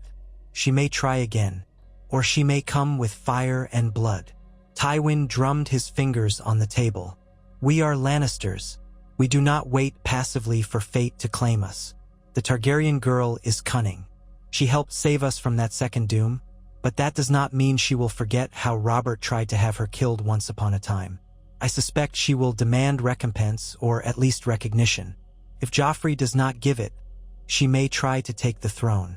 In times past, I might have supported a shift in allegiance if it served the family. But we must be cautious. Joffrey is, after all, my grandson. There was a pause. Tyrion stared at his father, considering how best to voice what he needed to say. Father, I will speak plainly. The realm is still reeling from the war in the east. We cannot endure another full-scale civil war without risking chaos that might open the door to new horrors. I have seen enough unnatural flames and screeching abominations to last a lifetime. Daenerys Targaryen, for her part, might be the only one who can keep the black magic from creeping back. She has the dragons. She has the will. Perhaps we should support her claim. Tywin's eyes flashed with anger. Support the whore's daughter? Have you gone mad? Tyrion's jaw clenched. If we keep fighting her, we may well lose. Joffrey is no king for an age of terrors. He is a frightened, spiteful boy who delights in cruelty. He will drive the realm into ruin if he tries to confront dragons. I'd sooner see us on the side that prevails. Silence stretched between them. Tywin glared, and Tyrion refused to look away. Tension coiled, but both were too shrewd to let it snap. At length, the elder Lannister exhaled slowly, as though measuring the words. What of the Baratheon brothers? What of the Starks and the Tyrells? If we throw our support behind the Targaryen, we invite all manner of vengeance from these rivals, unless Daenerys can swiftly crush them. Tyrion spread his hands. I don't propose we deliver the Targaryen queen's crown on a pillow. Merely that we watch carefully and remain open to alliance if it seems her success is inevitable, or beneficial to us. Better to be among the first to bend the knee if that day comes than to stand against her and be burned. In the meantime, we fortify. Let the other factions tear at each other. Our forces are still largely intact here in the west. Let them see we remain strong and unified. If a new threat emerges from Valyria or from across the narrow seas, we position ourselves as the realm's bulwark. The Lannisters are survivors, if nothing else. Tywin gazed at his son for a long moment. Then he dipped his head, acknowledging the logic. Very well. We watch. We wait. And if there is a moment to strike or to kneel, we will know which is best. Understand, boy, that I will not see our house cast down by another Targaryen upstart. He paused, allowing the tension to drain from his voice. Tell me more about this queen. You traveled with her in the east, yes? Is she a fool or a menace? Tyrion considered the question. She's neither fool nor simple menace, father. She is steel-tempered by the fires of adversity. She has a notion of justice, but it's fused with a Targaryen's sense of destiny. She truly believes she was chosen to end tyranny, though ironically that might require conquering the realm. At least she knows that if the land fractures further, we are vulnerable to horrors like we saw in Valyria. She would unify it by persuasion or by force, if she can. Tywin's mouth twitched in a faint half-smile. A zealot, then. Those can be dangerous indeed. Let us see if her zeal survives the tangle of Westerosi politics. So House Lannister watched from Casterly Rock, forging alliances carefully, sowing gold where it might yield advantage. Meanwhile, in the north, the Starks wrestled with an identity crisis of their own. Eddard Stark still believed in honor and peace, but Robb had been declared king in the north after Ned's imprisonment by the Lannisters in King's Landing, months before. Now father and son had to reconcile. When Robb returned from pushing back the Ironborn, he rode through the gates of Winterfell at the head of a troop of weary men, a gold-chased circlet of bronze on his brow. Eddard met him in the courtyard, the wind biting cold against them both. The two men embraced, relief washing over them. But a tension lingered beneath the surface. Robb had accepted the Northern Crown, yet Eddard's sense of duty bound him to the notion that the North was part of the Seven Kingdoms. That evening, by the hearth in the Great Hall, Ned sat with Robb and a few trusted bannermen. The Mormonts, the Karstarks, the Umbers. These men had all sworn to follow Robb as their king. Bran, still a child, listened quietly from a bench by the wall, while Rickon played in the corner under Hodder's watchful eye. Catelyn Stark was absent, having gone south on some errand that demanded her presence in Riverrun, but her absence was keenly felt. A hush fell as Ned began to speak. "We have peace in the north for now," he said softly. "The Ironborn have been thrown back to their isles, or so your mother wrote in her last Raven. But the realm is far from peace. Robert is dead. Joffrey claims the throne, though he's no true Baratheon by blood. Stannis and Renly vie for the crown as well. Daenerys Targaryen stands on Dragonstone with dragons. The Lannisters remain strong in the west, and we do not know if a second wave of Valyrian magic might yet seep into the world."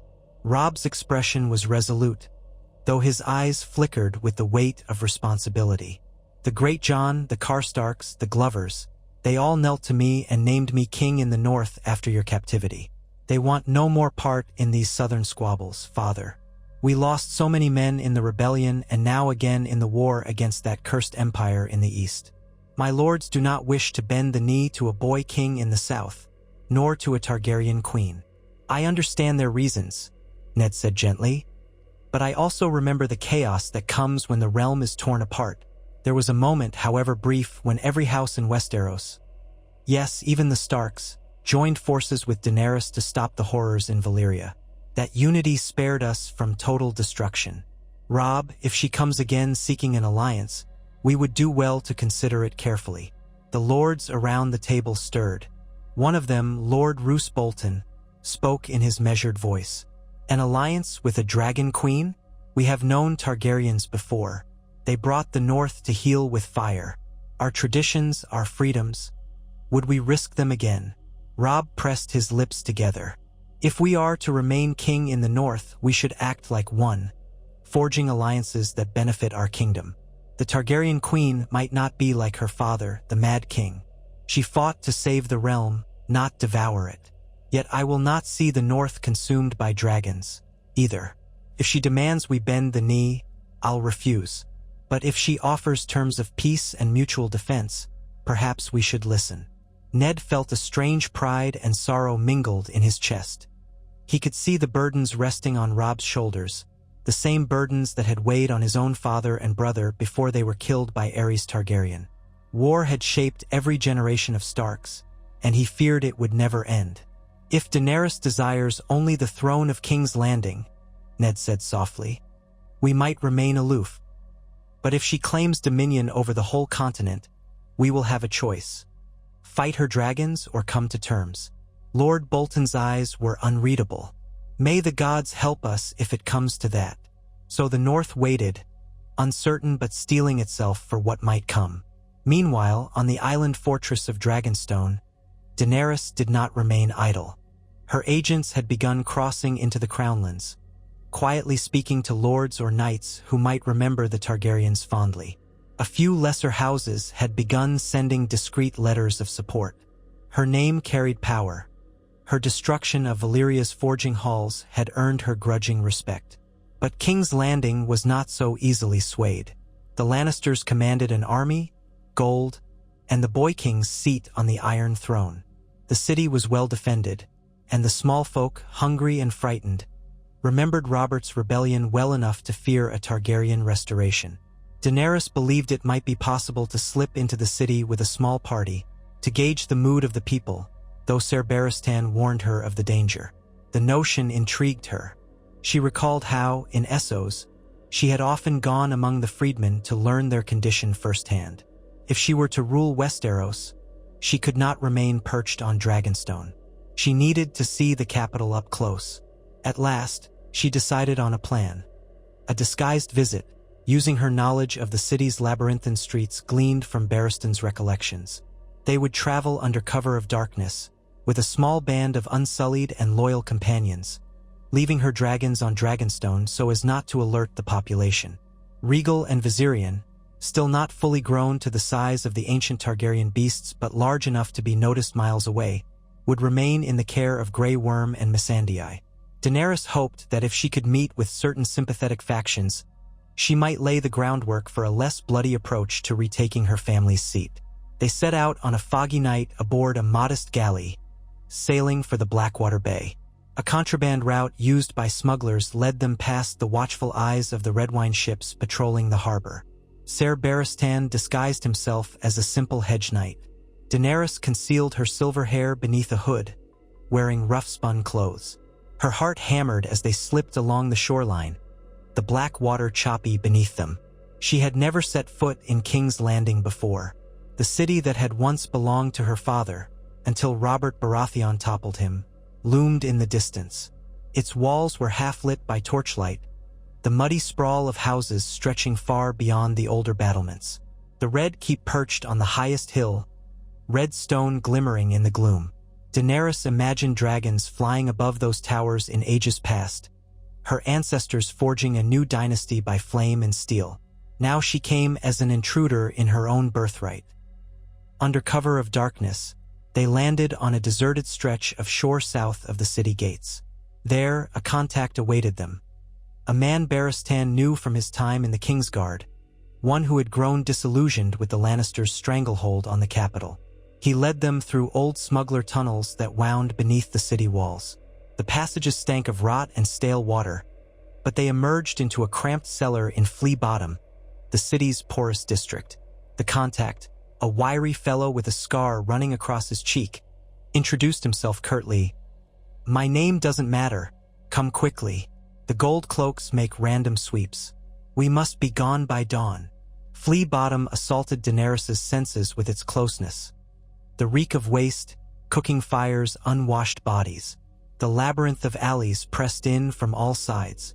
Mewling children scrambled to snatch scraps of food from gutters.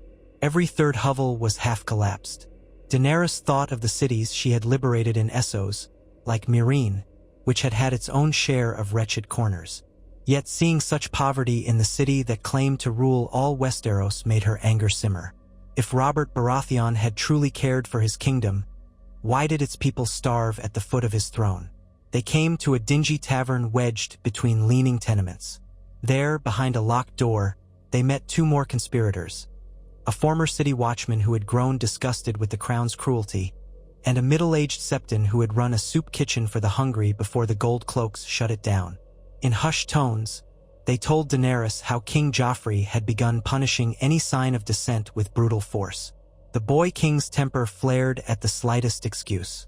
The Queen Regent, Cersei, turned a blind eye or actively encouraged him, so long as it kept fear in the streets. The cost of bread had doubled, then tripled. The city's storehouses were mismanaged, often plundered by corrupt officials. Refugees from the war in the east had trickled in, carrying stories of dragons, some living, some monstrous illusions, and stoking widespread panic. Now, rumors said that Daenerys Targaryen might be returning to claim her father's seat.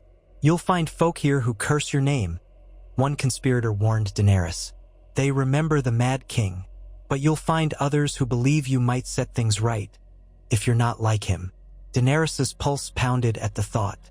It was precisely what she had hoped. She wanted to see if the city held any hope for a Targaryen restoration without an ocean of blood. "I am not my father," she said quietly. "I did not come to roast the people of King's Landing. I want to save them, as I tried to save us all from the horrors rising across the sea." Her voice carried conviction. Barristan stood at her side, posture stiff, wearing his battered armor beneath a cloak. He had once served Ares, then Robert, and now Daenerys. She suspected that behind his loyalty to her was a desire to atone for old failures. He said quietly, "Her Grace is not the Mad King. She has proven her compassion in Essos." The conspirators seemed heartened, though cautious. Before they could discuss more, footsteps approached outside. A rap on the door. Everyone froze. The city watchman signaled them to stay silent. Another knock came, more insistent. Daenerys's muscles tensed. She had come too far to be caught in a flea-bottom tavern. Then a low voice murmured a password, and the watchman relaxed. He unbarred the door. A tall figure in a ragged cloak slipped inside, face hidden by the hood. The figure turned, pushing the hood back, revealing a mess of brown hair framing a face Daenerys recognized. It was Bronn of the Blackwater, the sellsword Tyrion Lannister had once employed. He gave a crooked grin. "Heard there was a secret meeting going on down here. Didn't expect it'd be you, Your Grace. Heard you were 1,000 leagues away, perched on your dragons." His gaze flicked across the group. "I've no love for Joffrey, that's certain, and the small folk here starve while the highborn bicker. But you'll want to be more careful skulking about at night. The gold cloaks have doubled their patrols. Wouldn't want to see a Targaryen queen thrown into some Lannister dungeon. Besides, the place is crawling with spies who'd happily take a bag of gold to betray you." Barristan's hand hovered near the hilt of his sword, uncertain whether Bronn was friend or foe, but the sellsword raised both palms in a gesture of peace. "I'm no friend to King's Landing these days. I've done well under the Lannisters, but I know a sinking ship when I see one. The question is, can you offer a bigger purse or better prospects? Because if you can, I might help you find folk who'll stand by your side." Daenerys regarded him in silence, trying to gauge his sincerity. She understood men like Bronn, opportunists who followed gold or advantage. Such men could be dangerous but also quite useful. "Help me liberate the city from tyranny," she said, "and I will see you rewarded, but I will not build a new tyranny in the place of the old. If that's what you expect, go." Bronn snorted. "You do talk pretty. Let's see if your actions match your words. You want to meet people who hate Joffrey and might risk their necks? Fine, but we'll have to leave Fleabottom, head to the Rivergate or maybe the Street of Steel. That's where the blacksmiths and the sellswords gather. They're not fond of the crown's taxes." The conspirators murmured worriedly. The former watchman said, "It's dangerous to roam the city at night, especially if you're new to its ways." Daenerys inhaled, considering. "We won't learn anything by cowering in one tavern. Let's see the city. If we are discovered, we flee to the ship. But I must understand the shape of the realm I hope to rule." So they set out, a small band slipping through narrow alleys while the city slept fitfully beneath the watchful eyes of roving gold cloaks. At times, they hugged the shadows when patrols clanked by with torches. At others, they hurried across starlit squares. Daenerys could almost taste the fear and desperation in the air. The further they went, the more she saw ragged families huddled in doorways. Stray dogs picked at heaps of refuse. An old woman cursed the Lannisters under her breath. A gaunt man staggered by, clothed in rags, muttering about dragons devouring the world. Yet despite the gloom, she also spotted flickers of hope. A pair of street children recognized her from descriptions whispered around the city. They bowed as she passed, not even asking for coin. Their eyes shone with an almost childlike wonder, as if a Targaryen returning might somehow break the city's curses. Near the Street of Steel, the din of hammer on anvil resounded. Blacksmiths sometimes worked late, finishing orders for wealthy lords or forging horseshoes for caravans. Here, the group found a cluster of workers gathered around a glowing forge, exchanging muttered talk about a rumored riot that morning in the fish market. A gold cloak patrol had beaten a fishmonger's son bloody for shorting them on a bribe. Tempers flared. One blacksmith, a burly man with soot on his face, swore that if the crown raised taxes again, he would lead a protest to the Red Keep gates. Daenerys, stepping from the shadows, asked the man what he hoped to achieve. He turned, scowling at first, but froze when he saw the intensity in her violet eyes beneath the hood. "And who are you?" he asked warily. Barristan was about to speak, but Daenerys raised a hand, quietly meeting the blacksmith's gaze. "I am someone who believes the Iron Throne should serve the people of Westeros, not crush them underfoot. If that means new leadership, so be it." The blacksmith's brow furrowed. "Fancy words. We've heard 'em before. From Robert. Look what good it did." He grunted, picking up a hammer. "The only difference will be which lord or king bleeds us. Same story, different day." A hush fell. Daenerys felt a prickle of anger at the cynicism, but she could hardly blame him. She thought of how she had freed slaves in Essos, only to find that many returned to old patterns of subservience unless truly guided. Change demanded more than a new name on the throne. It required a transformation of hearts and laws. She stepped closer, letting the light of the forge catch her face. "It doesn't have to be that way," she said softly. "There was a time not so long ago when we all stood together to defeat a power that would have devoured the world. I was there. I saw lords from the north, the west, the Stormlands, all fighting side by side. If we could do that to save ourselves from Valyria's horrors, can we not do it to save ourselves from tyranny at home?" The blacksmith blinked in recognition. An uncertain hush clung to him. "The silver-haired queen," he murmured. "You're real. God save us." He shook his head, stepping back. "I'm no knight, no lord. What can I do?" "You can speak the truth," Daenerys said.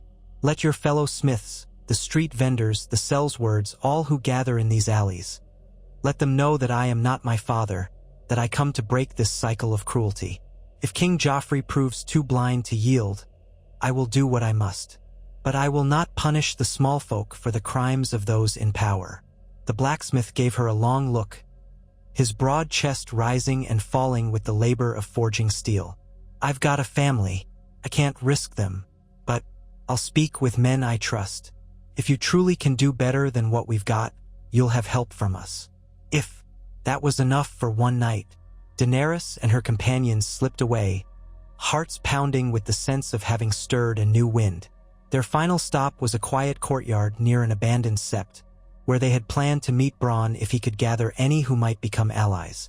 To Daenerys' surprise, the sellsword was there with a half-dozen figures, a patchwork of ex-soldiers, impoverished lesser knights, and a wiry woman who said she served as a messenger for a noble house that had gone destitute under the Lannisters' rule. All eyed Daenerys suspiciously as she approached. She let her hood fall, revealing her silver-gold hair under the faint moonlight. A hush fell over the group, then a ripple of awe or fear. Bronn said, "You see, I told you she was the real thing. Now, Your Grace, care to share your plan? Or do you plan to waltz into the Red Keep and ask that golden-haired lot to hand over the throne?" Daenerys studied the faces before her. Their expressions flickered between hope and dread. She realized they were close to the tipping point that turns discontent into rebellion. Yet rebellion in King's Landing could become a bloodbath. "I plan to give them a chance to yield," she said, voice low. "If they refuse, I'll call upon those who wish to see a better reign. But I cannot promise there will be no blood." The messenger woman took a shaky breath. "The streets are ready to explode. If you give us hope, a single spark will ignite the city." "I'd rather not see the city burn," Daenerys said, thinking of how her father had threatened to incinerate King's Landing with wildfire. "When the time is right, I will return openly. If Joffrey's mother or grandfather tries to resist, we may need the city's help to unseat them. Are you prepared to fight for that cause?" A handful nodded. The others hesitated. She recognized their fear.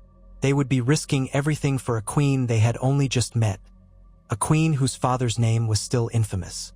And yet, she saw in their eyes the faint reflection of the devotion she had once inspired among freed slaves across the sea.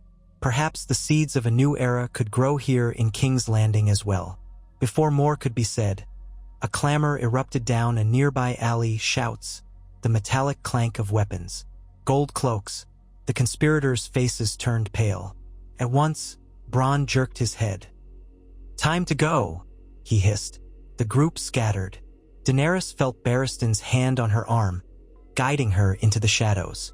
She clung to the hilt of a dagger beneath her cloak, ears straining. Footsteps thundered closer. The gold cloaks had split into two squads, converging from opposite ends of the courtyard. Their torches cast dancing light across the cobblestones. A voice barked, "Spread out. There were figures here.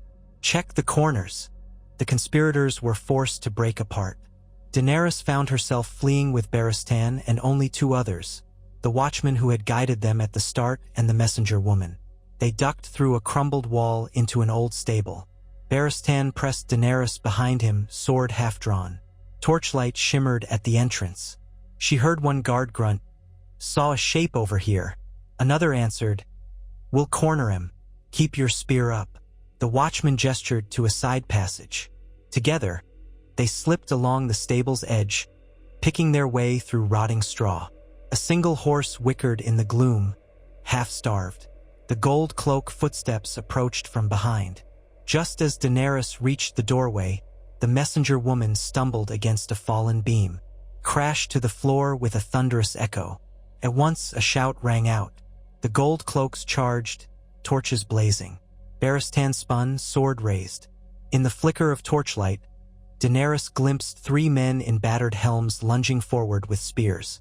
Barristan batted aside the first spear, twisting to slash the second attacker across the thigh. The watchman threw himself into the path of the third, grappling for control of the spear. The messenger woman screamed, stepping back. Daenerys, heart hammering, drew her dagger. She had fought more terrifying foes than men with torches, but the confined space and risk of capture set her nerves aflame. Another guard stormed in from the left, spied Daenerys with her silver hair exposed, and froze. "Seven hells, it's her," he rasped, perhaps recognizing some rumor or description. His eyes widened. He fumbled to draw his short sword, but Daenerys sprang forward first, slashing her dagger across his forearm. He yelped, dropping his blade, and she slammed the pommel into his temple. He collapsed with a groan. Barristan was a whirlwind of steel, blocking the remaining spearman's thrust and riposting so fast the guard barely had time to scream. He fell in a heap. The last conscious gold cloak tried to retreat, but the watchman tackled him from behind, knocking him out cold with the hilt of a dagger. The stable fell quiet again, except for the labored breathing of the survivors. Two gold cloaks lay bleeding or unconscious. Barristan grabbed Daenerys' arm, leading her toward the door. They emerged into a side alley, heartbeats pounding. The watchman hissed, "We need to vanish before reinforcements arrive. Follow me." And so they ran, weaving through labyrinthine lanes. More torches flickered in the distance, but luck or the Seven was with them, for they slipped away unnoticed. By the time they reached the old smuggler's tunnel, dawn's first gray light was creeping across the sky. Barristan insisted on checking Daenerys for wounds, but aside from a bruise on her forearm, she was unhurt. Her mind spun with the revelation that at least one gold cloak recognized her in the midst of the scuffle. Word might reach the Red Keep that a silver-haired woman was seen in Flea Bottom. They had to depart immediately. When at last Daenerys and her companions boarded the waiting galley, exhaustion overwhelmed her, but her mind still raced. She settled onto a bench, letting the gentle rocking of the boat soothe her frayed nerves. Barristan knelt beside her, concern etched in his face. "They may know you were in the city. The Queen Regent will not take this lightly." Daenerys nodded, thinking of Cersei Lannister's rumored cunning and cruelty. "Then we have no more time to waste. If they know I've been here, they may try to strike first, or at least rouse the lords to unite against me again." She closed her eyes, leaning against the galley's side as the oars dipped into the water. She felt as though she had become the pivot upon which the fate of thousands rested. With one reckless night's foray, she had kindled fresh hope among some of the capital's downtrodden. Yet that same spark might ignite a conflagration across Westeros. She felt the burdens of leadership heavier than any crown she might wear. A part of her yearned for the simpler days of wandering with her brother Viserys before she understood the weight of destiny. But that was gone forever. Upon returning to Dragonstone the next day, Daenerys found a fresh raven's message waiting in her solar. The wax seal bore the mark of House Tyrell. She broke it open, reading by the light of morning. It was signed in a flowing hand she recognized as belonging to the Queen of Thorns herself, Olenna Tyrell. The letter was polite but guarded, proposing a meeting of mutual benefit if Daenerys were willing to consider alliances with the Reach. There was no mention of acceptance of her claim, nor any expression of loyalty. Only an invitation to parley somewhere discreet, a location in the Stormlands ironically near where Renly Baratheon had once camped. Daenerys read the words twice, trying to parse Olenna's motives. The Tyrells had allied with Renly, then tried to maintain good ties with the Lannisters. Now, if they were reaching out to her, it meant they saw the winds shifting. She summoned Missandei, who looked up from her own stack of letters and said quietly, "We've heard from our spies that King's Landing is in an uproar. The Gold Cloaks have been ordered to investigate rumors of a silver-haired woman in the city. A few knights have been arrested for questioning. Cersei apparently raged at them, demanding to know why they let you slip away. And Joffrey is threatening to flay any traitors in the streets." Daenerys closed her eyes, a pang of guilt in her chest for the innocents who might suffer now. "I offered them a better path. If Joffrey and Cersei insist on fear and brutality, the people will only turn against them faster. I must move carefully, though. The city is a tinderbox. One wrong spark and thousands could die." Missandei studied Daenerys with gentle sympathy. "You've seen what war can do, my queen. Perhaps you can find a way to spare them at least some suffering." "I hope so," Daenerys whispered. "But I fear that if the Lannisters try to tighten their grip, the small folk will revolt. Then I'll be blamed for stirring it. Meanwhile, the Tyrells are summoning me to parley, and the North remains behind its new king. The realm is fracturing again." She looked out the window toward the sea, imagining the black horizon where once the forging halls of Valyria had spewed their nightmares. Had her victory there merely delayed a greater tragedy here? Dragons might have a destiny in Westeros, but the price of forging unity seemed as high as anything she had done in Essos. And if the realm truly fell apart, would that not invite new horrors from the smoking sea if they ever rose again? Meanwhile, Stannis Baratheon, perched at Storm's End, fumed at the news that Daenerys Targaryen had quietly taken Dragonstone and begun forging alliances. His jaw clenched when his trusted advisor, Davos Seaworth, read the latest reports from passing ships. Stannis believed that by right of blood, the Iron Throne was his. Yet here was a Targaryen queen with living dragons, widely praised for stopping the Black Empire's revival.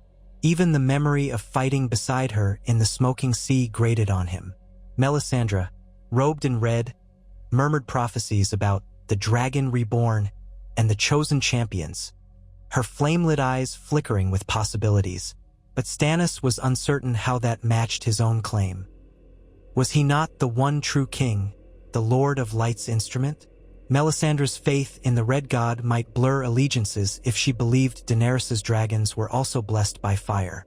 Stannis would not yield his rightful crown so easily. War or uneasy alliances. No one could say which path lay ahead.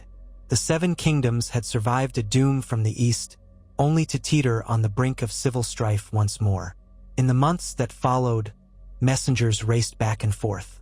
Olenna Tyrell arranged her meeting with Daenerys in a remote Stormlands keep once loyal to House Baratheon. The old woman arrived with a small retinue, including Margaery Tyrell, who was as graceful and charming as her grandmother was sharp-tongued. Daenerys came with Ser Barristan and a handful of Unsullied. They sat in a modest hall with rushes strewn on the floor, a single tapestry depicting Garth Greenhand. The hush was broken only by the hissing of the wind outside. Olenna studied Daenerys with bright, calculating eyes, taking in every detail of her posture, her expression, her arms. At last, the Queen of Thorns spoke. "You've done what some might call the impossible, my dear. Scared the Lannisters half to death without even setting foot in King's Landing as a conqueror. That's quite an accomplishment." Daenerys inclined her head. "I have no wish to instill fear, only to bring justice. But I see the Lannisters prefer fear. I'm told you once allied with them, my Lady Olenna." Marjorie sat, hands folded, her gaze flicking between Daenerys and Olenna. Olenna chuckled dryly. Allied, yes, when it was convenient. We Tyrells have to be practical.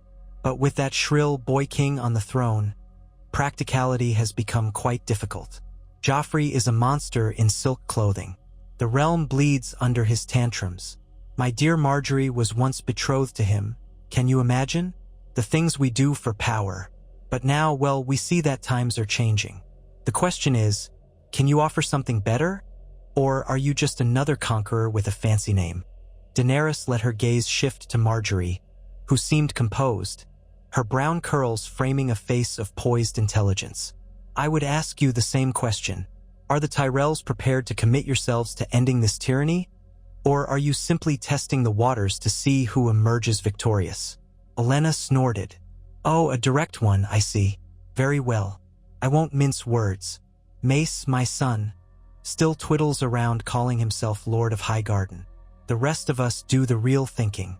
We want stability for the Reach, food, trade, and alliances. If King's Landing slides deeper into madness, the small folk starve, the roads turn dangerous, and Highgarden's wealth rots on the vine. We can't have that. Stannis is too stiff-necked, Renly is dead and gone, or soon will be if he tries anything rash. The Lannisters are losing allies by the day. That leaves you, and, if I may say, your two scaly friends. Marjorie spoke gently. Lady Daenerys, the common folk in the Reach are weary of war. They still whisper that your father burned men alive. But we've heard also how you fought in Essos to free slaves, and how you risked everything to stop a second doom. If you offer a chance at lasting peace and wise governance, many would gladly support you. Our house is powerful. We can muster armies and feed them. But what do you offer us in return? Daenerys let a small smile curve her lips. I offer the chance to help shape a new Westeros, one that does not starve the poor and does not let petty kings tear the realm to ribbons. I will not forget loyal friends. The Tyrells shall remain wardens of the South, keep Highgarden, and enjoy royal favor, provided you do not betray me the moment the winds shift. Olenna nodded, expression shrewd. Generous enough. And your dragons, how will they be used? We won't be comfortable if you start raising entire villages to prove your might. They are a deterrent, not a tool for butchery, Daenerys answered. Though she recalled that in war, it was often the threat of a dragon's flame that forced compliance. If Joffrey and Cersei yield, there will be no mass destruction. If they force me to assault the city, I promise to spare as many innocents as possible. But I won't let the Lannisters keep the throne they stole. Silence stretched. Olenna's gaze flicked to Marjorie, who inclined her head almost imperceptibly. The old woman turned back to Daenerys. Then it seems we have the seeds of an understanding. Once we return to Highgarden, we'll see what muster we can gather. Quietly, mind you, if we marched an army up the Rose Road under your banner now, we'd provoke a full response from the Lannisters. But when the time is ripe, Daenerys nodded. We strike, swiftly, with minimal bloodshed. Olenna's mouth quirked. We'll see about minimal. War has a way of sprouting bodies like weeds. Still, better to do it fast than to linger, letting the realm tear itself apart. We will need allies beyond the Reach too. The North will be tricky, but if you've truly no desire to punish them, they might remain neutral. Or perhaps we can coax them into a grand alliance. The Tullys, the Arryns, the Riverlands. Yes, a puzzle. We Tyrells do love a challenge. Daenerys wanted to speak further, but a stir outside the hall interrupted them. A guard stepped in, bowing hastily. My ladies, news from the Storm's Road. A raven arrived. Lord Stannis is marching with his army toward King's Landing. He's called upon the Stormlords to join him. They say he intends to oust Joffrey by force within a fortnight. A ripple of apprehension spread. Olenna frowned. Stannis on the march. That complicates matters. Daenerys' mind leapt ahead. If Stannis besieged King's Landing, the city could fall into chaos. Cersei and Joffrey might lash out with wildfire or brutal tactics. The small folk she had spoken to could be caught in the crossfire. Or the Tyrell alliance might seize the opportunity to help Stannis or betray him, depending on how the dice fell. She sensed an impending crisis. "We must move quickly," she said, standing. "If Stannis takes the city, it will not end well. He'll likely punish all who stood against him or refuse to share power. If the Lannisters fight tooth and nail, the city will burn. Either outcome dooms thousands." Olenna reached for her cane, rising as well. "Then let us coordinate. We'll depart for Highgarden at once. Send word when you decide your strategy. We'll be ready to ride or sail with you, or at least to sabotage the Lannister defenses from within. I prefer not to see King's Landing roasted alive by dragonfire or by Stannis' fanatic Red Woman. But we can't stand idle forever." Thus did an unlikely pact form between Daenerys Targaryen and House Tyrell, sealed by mutual interest more than by trust. Marjorie dipped in a graceful curtsy to Daenerys before following her grandmother out. Daenerys sensed the young woman's curiosity lingering in her gaze. Perhaps Marjorie was measuring the Targaryen queen, or perhaps she was simply aware that if Daenerys won, a new era dawned in the capital, and Marjorie might find a new path to power. Daenerys could not begrudge her that cunning. Everyone in these realms played their own game. As word of Stannis' march spread, every corner of Westeros trembled with tension. Houses that had tried to remain neutral now feared being overrun by whichever army triumphed. The Riverlords under House Tully faced pressure from both sides, for Lannister forces could sweep in from the west while Stannis marched from the southeast. The north under Robb Stark kept its borders guarded, uncertain whether to help or hinder the Baratheon attack. Even the Iron Islands grew restless. Balon Greyjoy saw in the chaos a chance to raid the coasts again, perhaps claiming a chunk of territory for himself. Meanwhile, King's Landing braced for siege. The walls were manned by gold cloaks and newly hired sellswords, courtesy of the crown's diminishing coffers. Joffrey reveled in the chance to mete out violence. Cersei stewed in her chambers, anxious that Tywin Lannister had yet to arrive with reinforcements from the west. She raged at Varys for not uncovering more Targaryen conspiracies. She threatened Pycelle for lacking better intelligence. The city's small folk felt a storm building around them, the sense that the final reckoning was nigh. Days turned into a blur of mobilization. Stannis advanced, driving his army relentlessly. He had fewer men than the combined forces King's Landing could muster, but Melisandre whispered that the Lord of Light would grant him victory if his cause was just. Some said she carried vile potions to burn the enemy. Others said she might conjure illusions of flame from the deep east. No one knew the extent of her power, only that her presence unnerved many soldiers on both sides. While the city prepared for Stannis, Daenerys prepared for them both. She loaded her ships with provisions, forging an alliance with certain Stormland lords who had turned against Stannis. They let her anchor at secluded coves south of Massey's Hook, from where she could sail up the Blackwater again if needed.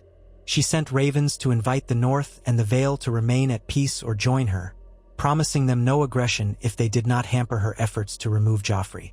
The Vale, under Lysa Arryn, remained aloof, suspicious of dragons and southern wars.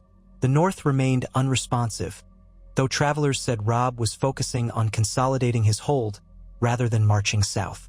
So be it, Daenerys thought. Let them remain in the cold. If she must become queen of the rest of Westeros to prove her worth, she would do so. Her greatest strategic advantage was the presence of Rhaegal and Viserion. Each day, they soared above Dragonstone, hunting fish in the sea and returning to roost near the castle's high towers. They were smaller than Drogon had been, though still formidable. Daenerys thought often of her fallen dragon. Could the two that remained match the strength needed to quell an entire city? She had to trust that the memory of Valyria's horrors would remain fresh enough to deter her foes from madness. Once Stannis battered at King's Landing's gates, Daenerys would make her move, forging a wedge between the defenders and any potential reinforcements. If House Tyrell rose on her side, that might doom the Lannisters. And if Stannis faltered, the city might surrender to her rather than endure another sacking. That was her hope. A swift end, a new reign. For his part, Tyrion Lannister found himself in King's Landing again, having arrived by forced marches at his father's behest. He took up the role of uneasy counselor to Cersei and Joffrey. The city reeked of tension, and Tyrion sensed it could erupt at any moment. Cersei prowled the halls, pale and furious. Joffrey demanded that Tyrion organize a splendid victory against Stannis, issuing commands that made no sense. In the council chamber, Tyrion faced them both. "Stannis is nearly upon us," Tyrion said, trying to keep his tone measured. "He has perhaps 15,000 men, not enough to overwhelm the walls by numbers alone. Our best chance is to hold the walls, use siege defenses to whittle them down. Father's reinforcements from the west are not far behind, or so I hear. If they arrive in time, Stannis will be crushed." Joffrey smirked. "Good. I want his head on a spike outside the castle gates. As for the Targaryen whore, if she shows her face, I'll have her fed to the crows. Or perhaps I'll take her as a bed slave first. That might be amusing." Tyrion gave the boy king a look of concealed revulsion. "Majesty, we cannot ignore the possibility that Daenerys Targaryen will ally with others to move on the city soon. The people are already unsettled. If you push them too far..." Cersei's voice cut in sharply. "The people are sheep. If they bleat, let them bleat. Once we impale a few ringleaders, the rest will scurry back to their holes." Tyrion sighed. "I fear that might ignite a riot. Then Stannis or Daenerys or both could sweep in as liberators. We'd be helping them. A gentler hand might keep order until father arrives." Joffrey rolled his eyes. "You always talk of gentleness, uncle. We're not gentle, we're lions. Our sigil is a golden lion, not a bleeding lamb. If the small folk riot, we'll give them a taste of steel. That will make them think twice." Tyrion realized it was futile to argue with Joffrey's cruelty. He merely bowed and said, "Very well, your grace." Still, he prayed Tywin would arrive soon, or that some other factor might shift. The city was a powder keg, and Joffrey insisted on lighting matches. True to Tyrion's predictions, Stannis reached the Blackwater within days, setting up a siege camp on the southern shore. Pikes and trebuchets were readied. Ships crowded the mouth of the river, and tension snapped across the city's battlements. Then, in the dead of night, as Stannis prepared to assault, the watchers on the walls spotted sails approaching from the east. Not Lannister sails, nor Baratheon. A black banner with a three-headed dragon. Daenerys Targaryen.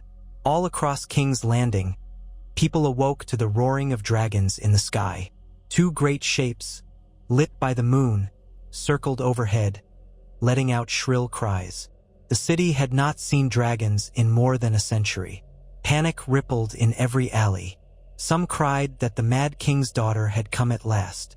Others recalled the day Daenerys had stood against Valyria's horrors, praying she might spare them. Joffrey raced to the battlements in a fit of rage, cursing the dragon bitch at the top of his lungs. Stannis' men on the south bank stared into the darkness, uncertain whether they now faced two enemies. In his war tent, Stannis clenched his jaw as Melisandre whispered that the dawn would bring a great trial of fire. So it was that before the sun rose, three armies converged on King's Landing. Stannis' forces at the gates, the Gold Cloaks A.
remote fortress in the Stormlands, far from any further schemes.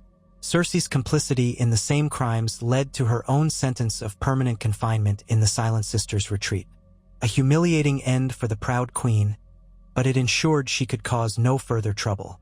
Such measured mercy marked Daenerys' style of rule. She seized power decisively but sought to break the cycle of blood feuds. Many lords grumbled that Joffrey deserved a more brutal end, yet the realm as a whole began to see Daenerys not as the Mad King's heir, but as a queen willing to protect the innocent. Olenna Tyrell told her privately that such decisions would earn trust in the years to come. Tyrion, though haunted by the downfall of his sister and nephew, quietly respected Daenerys' choice. He believed it would help quell rebellious stirrings from the Lannister loyalists. Still, the crown's hold on power was fragile. Daenerys restructured the small council, inviting representatives from the Reach, the Riverlands, Dorne, and even a delegate from the Iron Islands, though Balon refused to attend himself. She reopened trade routes, lowered certain taxes, and began rebuilding the battered neighborhoods of King's Landing. Over time, a semblance of stability emerged. Yet in her heart, Daenerys knew that the greatest threat could come from across the sea, if Valyria's remnants found new ways to extend their black sorcery. She instructed her court to stay vigilant, forging alliances with the free cities that had also suffered from the Black Empire's assault. Bravos, Pentos, and Myr responded cautiously, each seeking advantage in trade or protection. Slowly, a new web of alliances formed. At night, Daenerys sometimes dreamed of Drogon, seeing him trapped beneath molten stone in the smoking sea. She would awake sweating, recalling the moment he fell. Then she would remember the charred forging halls, the monstrous guardians chanting, and the final collapse that saved the world from a second doom. Those memories reminded her of the precarious nature of power. Even a dragon queen could be undone if ancient horrors returned. The only shield was unity. She had to keep Westeros from fracturing again, no matter the cost. As the years stretched on, the realm entered a period historians would later call the First Restoration. Daenerys consolidated her throne with wise governance, forging a broad-based alliance that balanced the old power of great houses with new voices from lesser lords and the common folk. The threat of dragons kept many would-be rebels at bay, while her policies of mercy and reconstruction soothed the battered realm. Robb Stark remained in the north as a semi-independent lord, abiding by a peace that allowed him to govern his people freely. Stannis lurked in the shadows, never fully surrendering his claim, but lacking the strength to challenge her openly. The Greyjoys carried out sporadic raids, but saw no real chance to dislodge the Targaryen queen. In Essos, rumors persisted of occasional sightings of twisted creatures near the smoking sea, but no full-scale threat emerged.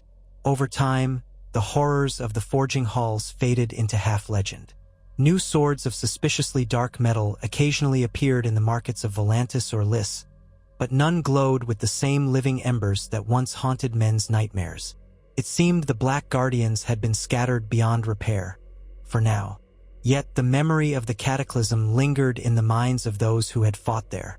Daenerys never forgot the lessons of that war, that hubris, greed, and dark sorcery could bring even empires to their knees if left unchecked.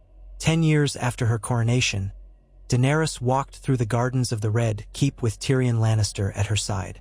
Regal soared overhead, a mighty beast now, roosting often on a specially built perch above the city.